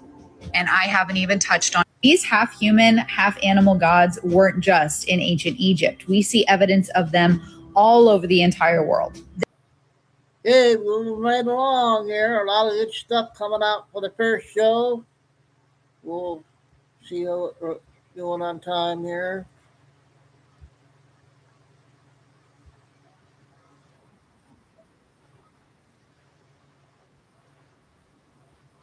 This is a new lady. I don't know what she's talking about. You had a lot of views on it. Like, I don't know, it's up to like almost 800,000 views. And as an update, I did have a couple sips of the tea, and then I thought, not worth it, just for the gesture itself, not because I suspected anything. But I'm fine. I feel great. I haven't had any problems. But I did take a couple sips of the tea before I thought better of it. But within that video, the comments, I can tell I was like, it was exposed to a different audience than like people who have been engaging with me. And in that, a lot of men commenting, there's two sides to every story, or I'd like to hear his side of the story. And I try to have really thick skin and try not to get defensive. And I don't want this process to change me. I don't want to think all men are bad. So I'm coming at this like genuinely curious. If that is your response, if you see a woman in pain who has been caused pain by a betrayal, and your reaction is, well, there's two sides to every story. What did she do in order for him to act this way, right? Like, what makes that your default reaction? Because I know when I see somebody hurting for whatever reason, I don't think I instinctually go to like, well, what did they do to deserve that? And rather than get defensive about it and react in that way, I really am curious because here, so when somebody betrays somebody in a relationship, they're not just betraying that individual. They are betraying, if there are children, the extended family. I've mentioned before, like my dad and my husband were very, very close. And my Okay, I think that means stop, right, Tim? I'll stop it. Something different. Okay, we got a two-parter.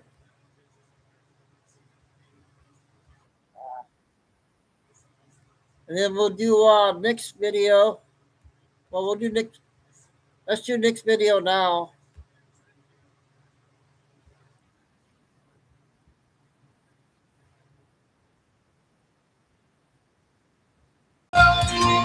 Ladies and gentlemen, Gavin Newsom is in full-blown damage control and is melting down 13 as minutes. more evidence has come out and more information continues to be revealed as to why he and his wife are under federal criminal investigation. Now, we already know that the investigation, at least in part, has to do with Jennifer Siebel Newsom, Gavin's wife, who apparently, according to IRS filings, has been pocketing a very massive salary from her nonprofit charity organizations. But that's not all. There's more to the story here. We have a reporter named Jennifer Van Laar, who's pointing out something very, very weird about Gavin Newsom and his wife's houses. She's done some incredible work, and we've got to cover some of her findings as Gavin continues to desperately spin the whole thing as a plot from President Trump to sabotage his 2028 presidential run. And he claims Trump is weaponizing the government against him as a means of retaliation. However, even CNN is pointing out that Gavin is a bald-faced liar, and it's becoming pretty clear that he's in some hot water, especially when you consider that his chief of staff last month pled guilty to 3 felonies, and people are speculating that his chief of staff, Dana Williamson, may have sung like a canary in exchange for a plea deal, and that is what has Gavin really, really nervous. So we've got a lot to talk about and a lot to cover here, but I got a message from one of our subscribers out there I wanted to share with you, who says that Chapter was able to save her and her husband thousands of dollars. She says, I want to tell you that Chapter is as good as all your favorite creators are telling you. And look, it's not coming from me. It's coming from one of you guys who called Chapter and saved thousands of dollars. And if you guys are on Medicare or your family's on Medicare, then don't wait. Give Chapter a call. You may find out you're overpaying for your health care, and Chapter can help. Chapter's job is just to do the research and the homework for you to find out if you're on the best Medicare plan and getting the best coverage for the best price. And if not, they may have a better option for you. So give them a call today. It's completely regarding the Palisades fires are exempt from public record law. So rules for thee, but not for me, as per the status quo with these Democrats. But ladies and gentlemen, things have really taken a turn. A lot more information has come out. And even CNN, I think I must be dreaming here. Somebody please pinch me. Because CNN ran the story last night. And even they are calling Gavin a liar for saying that Trump is weaponizing the DOJ. And look, I know CNN has had some change of leadership here, but it still feels like I'm in an alternate universe anytime they give negative coverage to a Democrat or give positive coverage to Trump. It's just mind-blowing to me. Listen to how they actually accurately describe the situation.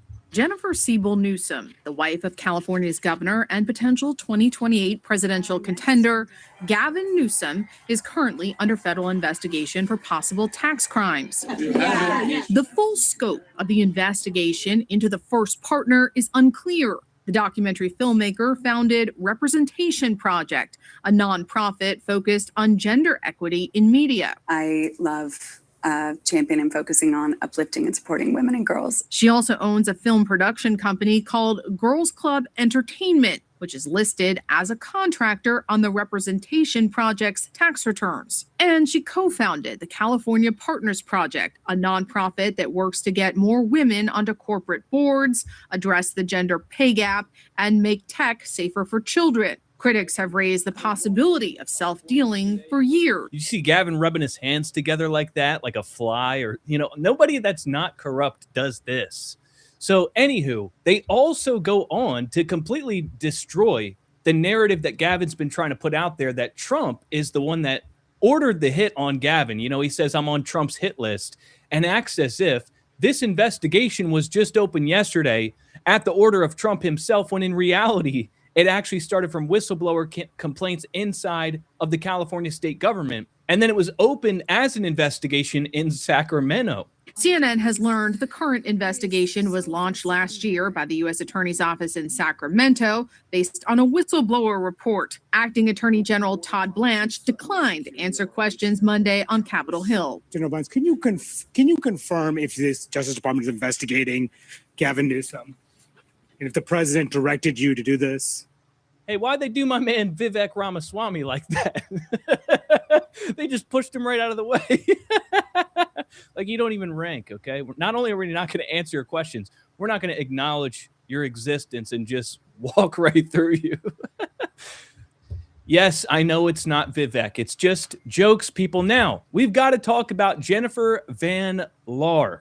This woman is incredible. She has probably ripped Gavin Newsom like 5 new buttholes by now, and I can't even go through it all. She's dropped so many bombshells, you wouldn't believe it. Now, I'm going to summarize some of my notes here from reading all the threads that she's put out there, and she's just been pulling on every string to get to the bottom of what the Newsoms have been up to. So first and foremost, in 2019, Newsom's $3.7 million mansion was purchased in cash through an LLC managed by his cousin. Just months later, they did a $2.7 million tax-free cash-out refinance, and Newsom's spokesperson gave 2 conflicting explanations about where the money came from. So all this cash, they literally bought a $3.7 million mansion in cash through his cousin's LLC. Nobody knows where the cash came from, and then they did a tax-free cash-out refinance and gave 2 conflicting versions of where the money came from. So somebody's lying. Now, on November 6, 2024, she points out they did the same thing with their second home in Marin County. On November 6, 2024, Jennifer Siebel Newsom bought a $9.1 million home in cash through an LLC that she managed called MHBD Farms LLC.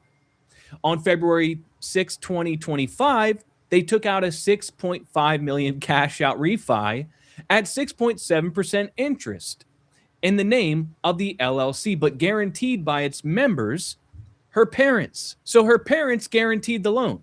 So again, a $9.1 million house bought in cash, then they cash out refinanced it for $6.5 million, and her parents guaranteed the loan. So we've got two multi-million dollar mansions bought in cash and then cash out refinance. And so you have to ask yourself, these LLCs that they bought the homes in cash, where did the cash come from? Who provided the capital funding to these LLCs so they could buy multi-million dollar mansions in cash? And why would you do that just to cash out refinance? Why would you do that? So they're taking a loan against the house. And I'm telling you, this smells like money laundering like nothing else. I mean, just walk through the scenario. You get a massive bribe laundered through an LLC. So then you go purchase an asset and take a loan against it, guaranteed by your parents, so that the money is clean. You understand how this works? Like, this is crazy. And this reporter, Jennifer Van Laar, has tracked all of their IRS filings and their incomes and has just pointed out the fact that there's no way in hell that their income level could substantiate their expenses and these $1 million mansions that they own. Like, the math just ain't math, and something's not adding up here. And guess what? It's all under federal investigation. And the best part is Dana Williamson, Governor Newsom's former chief of staff, who you know damn well knows every single corrupt action that Gavin's ever taken while holding political office, has pled guilty to 3 felony counts, including bank and wire fraud, false tax returns, false statements to federal agents. And you better believe she was offered a plea deal to sing like a canary on the higher ups. Because you have to understand, nothing she did was done without Gavin Newsom knowing about it, and nothing Gavin did was done without her knowing about it.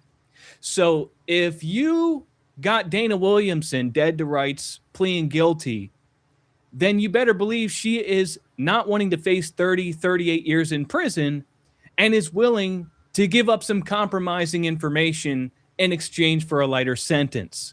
You better believe it. These people that are willing to defraud taxpayers and embezzle money from charities and nonprofit organizations, you think that they're loyal to each other like that? Come on now.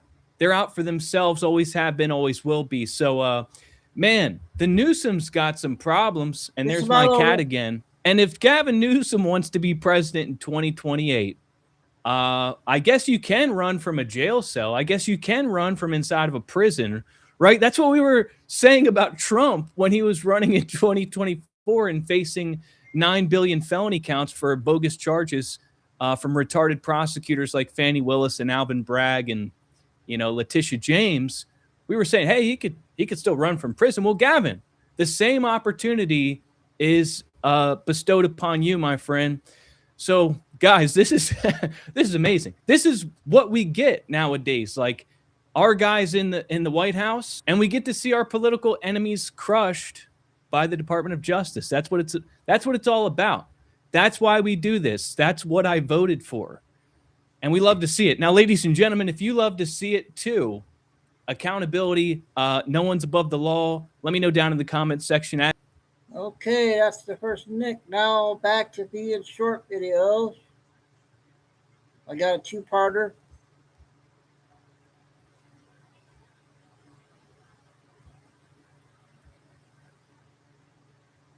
All right. I'm going to do this one here first. Another one. So if you want to go over and follow it, make sure you put the number sign right there, but it's number 6. I don't have any videos on it just yet. I just set it up. So go over and follow that one because I will start posting videos on that one. Have a great day. All right, guys, this right here is my new account. Another one. So if you want to go over and follow it, make sure you put the number sign right there, but it's number 6. I don't have any videos on it just yet. I just set it up. So go over and follow that one because I will start posting videos on that one. Have a great day. All right, guys, this right here is my new account. Another one. So if you want to go over and follow it, make sure you put the number sign right there, but it's number 6. I don't have any videos on it just yet. I just set it up. So go over and follow that one because I will start posting videos on she's that been one. Have having a great day. hard time. All right, guys, this right here is my new account. That's all she does talk about. I guess I won't play her that much now. She's only talking about taking down.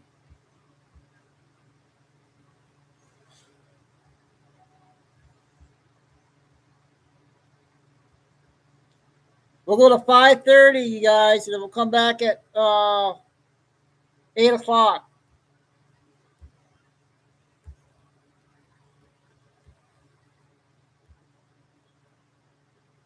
Oh. They won't let me play this one. Darn it. Nope. Can't play those ones. Let's see what we got next.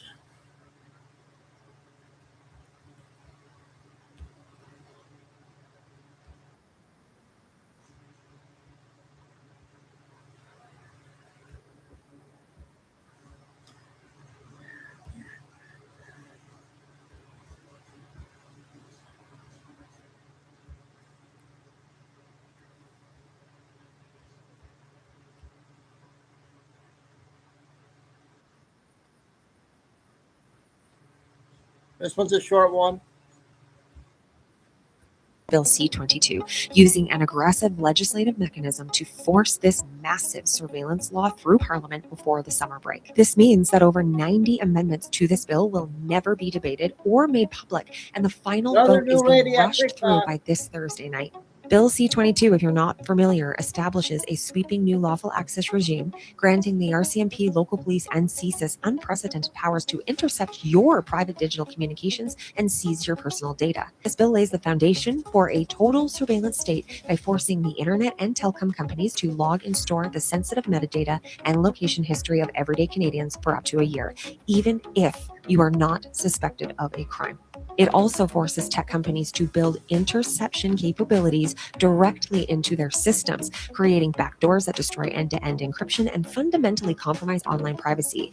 The government claims that this is necessary to fight modern digital crime. Civil liberties groups warn that bypassing the democratic process permanently dismantles our privacy rights, and the rest of us that are awake all know what will happen once our government gains this level of unchecked access to the private lives of its citizens. Well, the federal government has just moved to shut down all debate on Bill C-22 using an... Let me know on this one here, you guys. 5 minutes.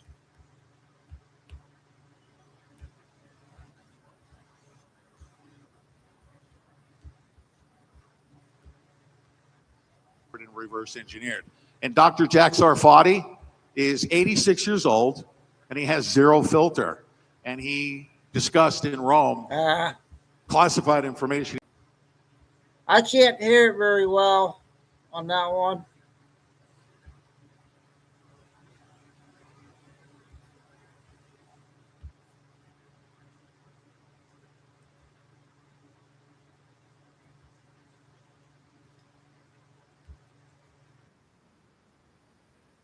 This one's a 10-minute one.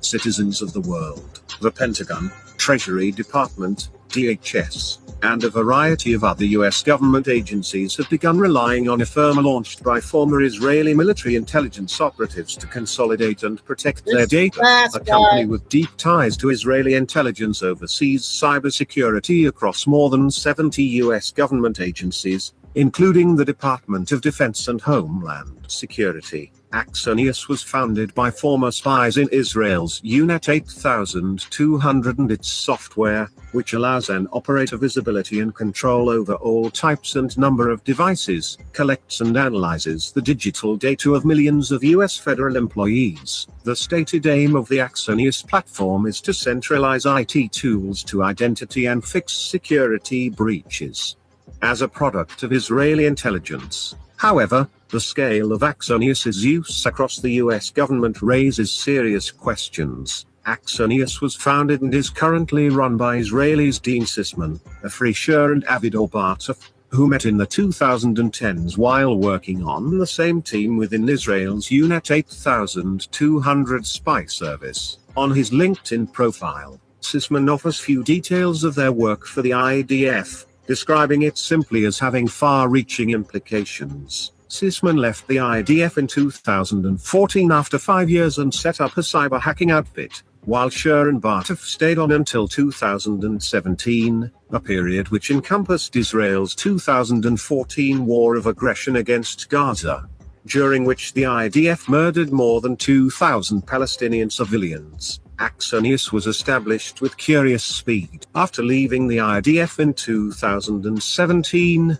Sharon Bartov teamed back up with Sisman and immediately received $4 million in seed funding from Yoav Lietersdorf, a San Francisco-based Israeli-American and fellow UNIT 8200 veteran, to start Axonius. Lietersdorf, the managing partner at US-Israeli venture capital firm Hill Ventures, is a prolific early-stage investor in UNIT 8200 cyber startups. The same year, Sisman, Sharon Bartov also received millions in seed financing from Israeli firm Vertex Ventures, which is run by veterans of Israel's spy units.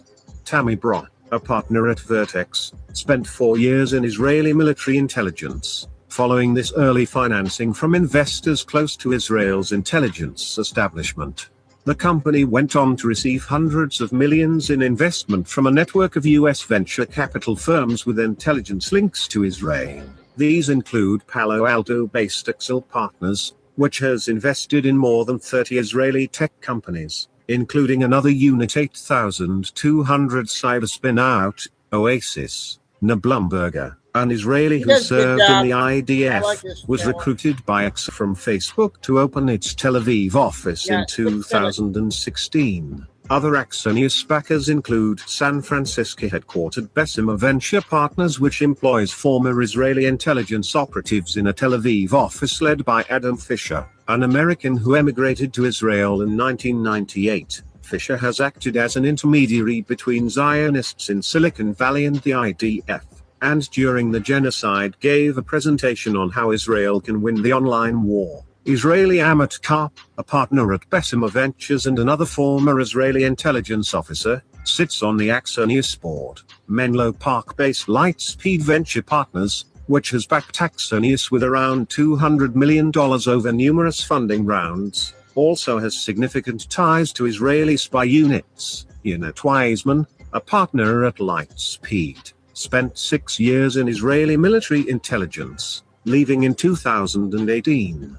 Her colleague, Tal Morgenstern, was a Special Forces commander in the IDF. Given the evidence that Axonius is an Israeli intelligence cutout, the scale of its penetration within the US federal government structure is extraordinary. The company says its platform is deployed in more than 70 federal organizations and is used by 4 of the 5 major US Department of Defense service agencies. The US federal government contract award website shows Axonius awards for the Army, Navy, Air Force and Marine Corps, which in itself means millions of personnel and their devices. In November 2024, the company was selected by the Department of Homeland Security to modernize its cybersecurity abilities by centralizing data coming from hundreds of separate data sources residing across dozens of federal, civilian, and executive branch agencies. Just a month later, in December 2024, the company was contracted by the Department of Defense to upgrade its system of 24/7 surveillance, which oversees all on-site and off-site DoD computers and IT networks. a capability known as continuous monitoring and risk scoring. And in April this year, Axonius obtained authorization for any U.S. federal agency to use its cloud-based cyber surveillance system. Other federal departments integrating Axonius software include energy, transportation, the U.S. Treasury, and many others. Data from the U.S. Spending Awards site shows the U.S. Defense Logistics Agency, responsible for managing America's global weapons supply chain, is the single largest Axonius customer, spending $4.3 million in 2023 alone. The Department of Agriculture has paid nearly $2 million for Axonius tools, and the Department of Health and Human Services has spent $1.3 million since 2021. Axonius is commonly described as an American company. While its headquarters and administrative functions are in New York, its founders, senior executives, and its primary financiers are all Israeli, and, critically, its software and engineering functions are based in Tel Aviv. Axonius has more than 800 employees, and a search of LinkedIn profiles confirms that a majority of Axonius's engineers in Tel Aviv have a background in Israeli military intelligence.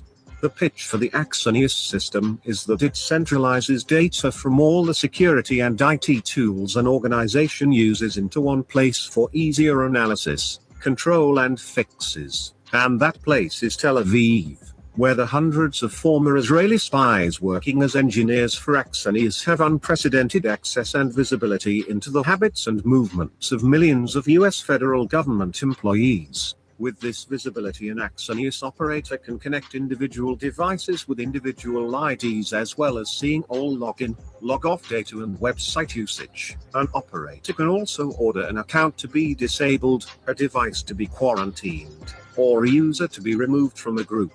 In addition to this, Axonius has a separate R&D division within the company known as Axonius, a skunkworks unit focused on developing new cyber tools, run by another unit 8200 Spook, Amatofa. Perhaps none of this matters, and Axonius is simply indicative of the sleazy, symbiotic nature of the relationship between the US and its colonial outpost. This would be a fair argument if it wasn't for Israel's long history of espionage in the United States. From recruiting Hollywood producers who ran front companies that stole nuclear technologies, to selling bugged software to foreign governments, spying, especially cyber spying, has been central to Israel's foreign policy. Robert Maxwell, the father of Ghislaine Maxwell, was a spy for Israel, and a significant amount of circumstantial evidence suggests Jeffrey Epstein was also an Israeli military intelligence asset. More recently,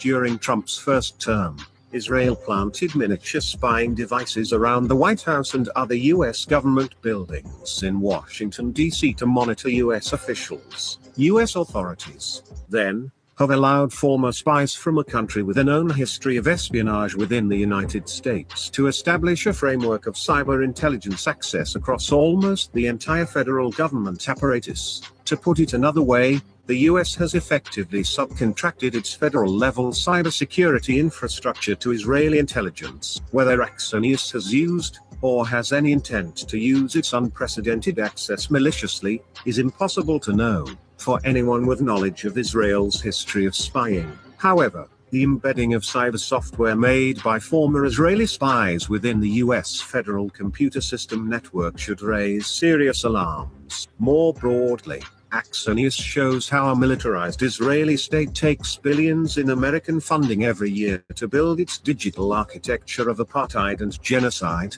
and then sells these capabilities back to the US. American taxpayers, then, effectively pay Israel twice.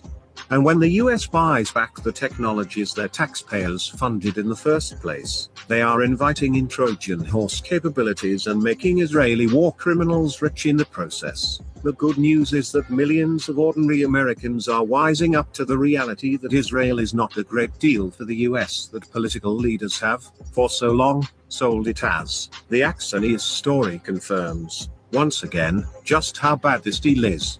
But we are aware. Still everywhere. We watch the watchers. Expect us.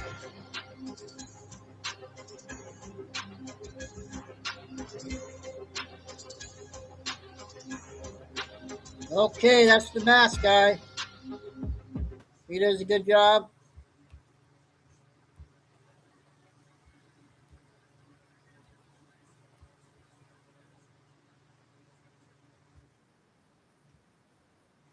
Simpsons.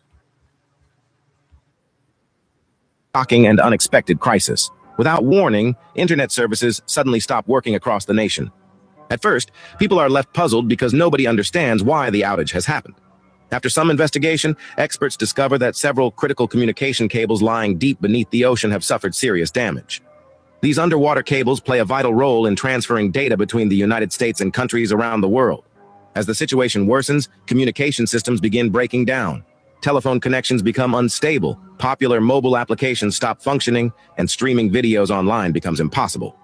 Businesses lose their internet access, while online gamers are disconnected from their matches.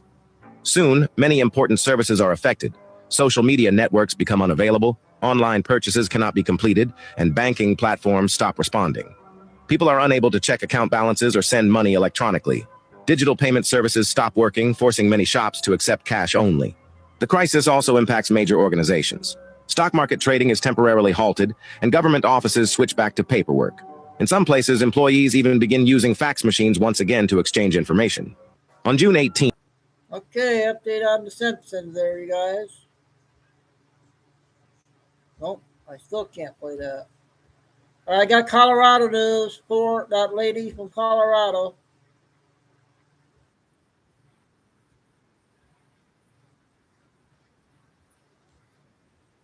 In 2008, a DPS teacher fired wolves, guns, and a foiled terror plot in the White House lawn.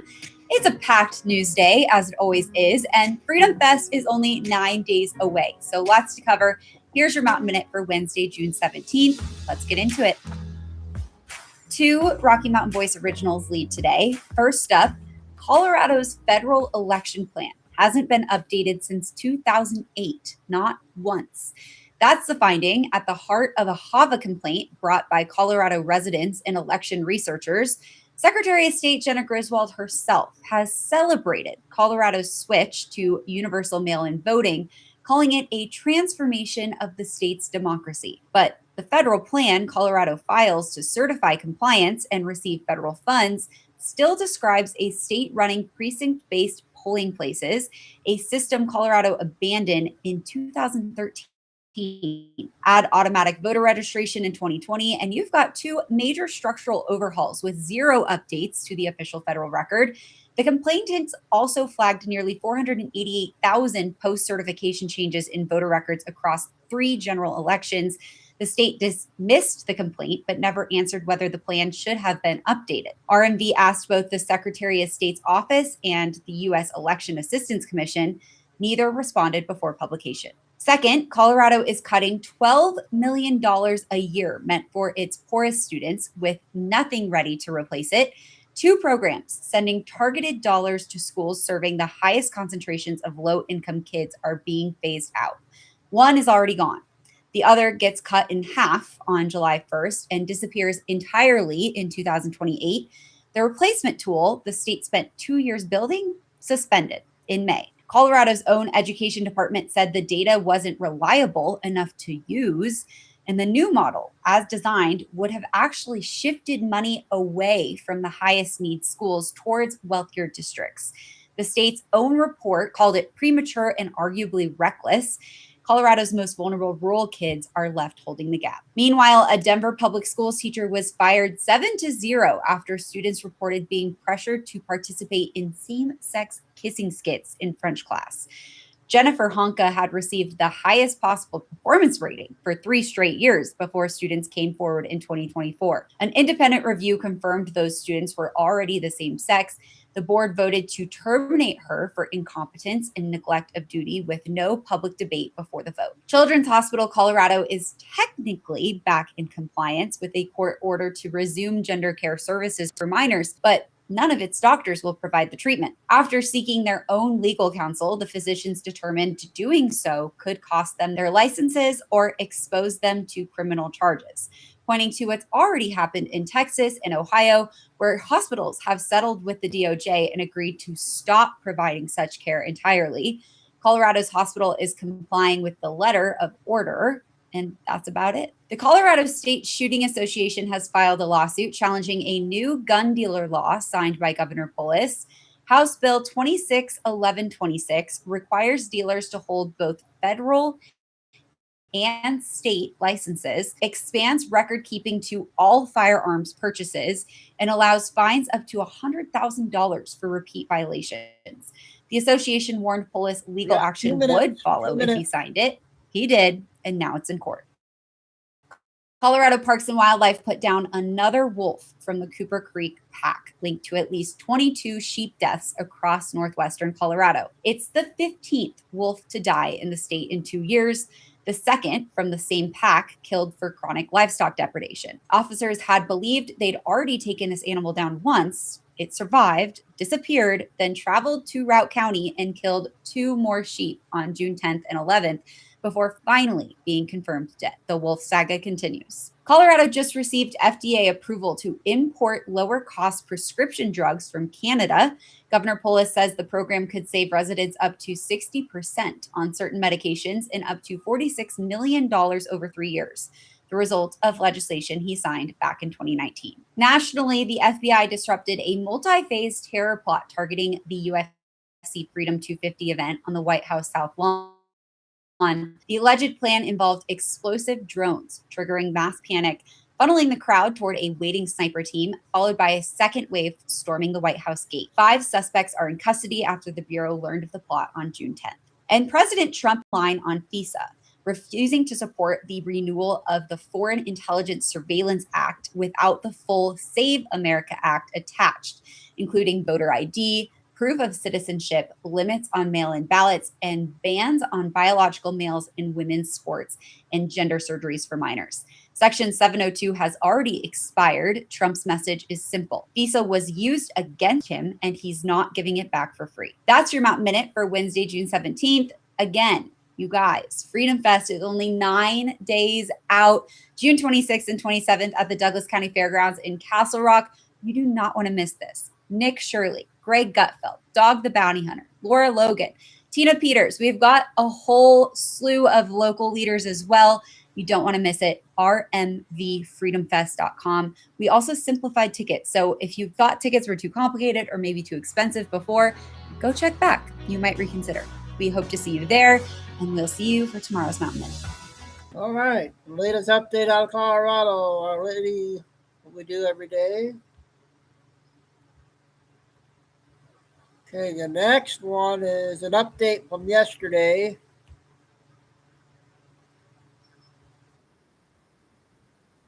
Five minutes. And I got one more after that. In breaking news, another Cessna has crashed.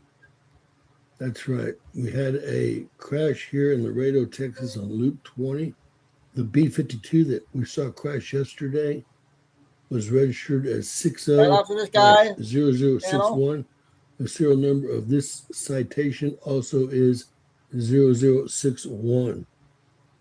The Cessna Citation Latitude, a NetJet, crashed late Tuesday near Saunders Loop 20, Laredo International Airport. I will say that there were 6 people on board, 5 survivors, and we're going to actually watch them bust the survivors out of the plane here. And don't worry, we've got plenty more to come. They get the door open here. This guy's hitting it with something. I know they bring an axe in. You can see the people in here if you look closely. There. The first guy gets out right there. There he is. Looks like one of the NetJet pilots.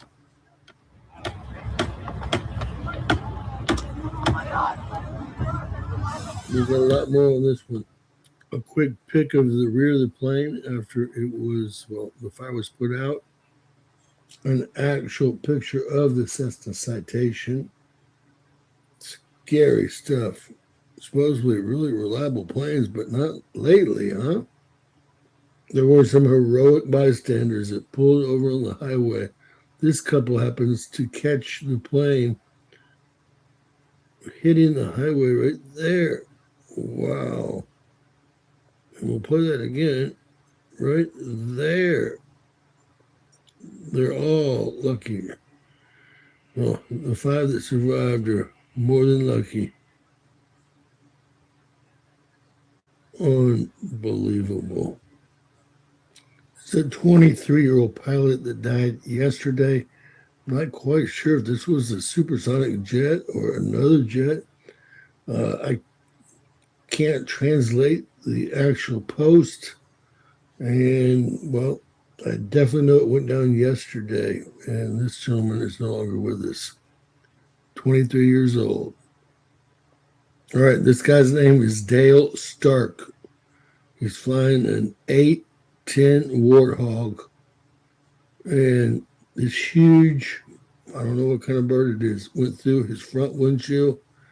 And he's able to land the plane safely. Look at his face. An A-10 Warthog. I found his actual profile. That's the only reason I know it's an A-10 Warthog. He took it hard, and obviously the bird is no longer with us. This is crazy. Look at the blood everywhere. Hopefully, mostly it's the birds. We'll talk about a tough mofo. He did bring it down safely. This happened on the 15th. Hey, it's dangerous up there. This is not AI. I've already run it through, and so have several other people. I did find his profile. And in case you thought the big planes were safe, well, let's see. This is a 747 Dreamliner, and let's see. There goes the wheels. It's going to be tough landing. This is a good update on this one from yesterday. Dream This guy's good. Lifter. 747 Dream Lifter. This happened yesterday. I just wanted to, it even says Dream Lifter on it. I wanted to show you how well they're made. This is what happens when DEI comes into the situation. I always hire people on merit, never based on race, color, or anything else. God bless, folks. Fly as you will. I'll take the. All right, that was a good one. I'm going to end it right now. We got a lot of stuff out those 2 hours, 2.5 hours. Had another good show today, and I'm going to be back. We'll do 2 hours tonight, 8 to 10. And see if Mel comes out, but hopefully it won't be a long one. But everybody have a good dinner tonight. I'll be back at 8 o'clock. Thanks, Mods, Brian Eagle, Carol P, and Tim Lucy. Hey, enjoy your day off. And God bless everybody. Please hit the like. Stay safe. Stay strong. Keep faith. And never give up. Signing off for June 17th. Chico Dude, show number 1. See you back in a few hours. Chico Dude.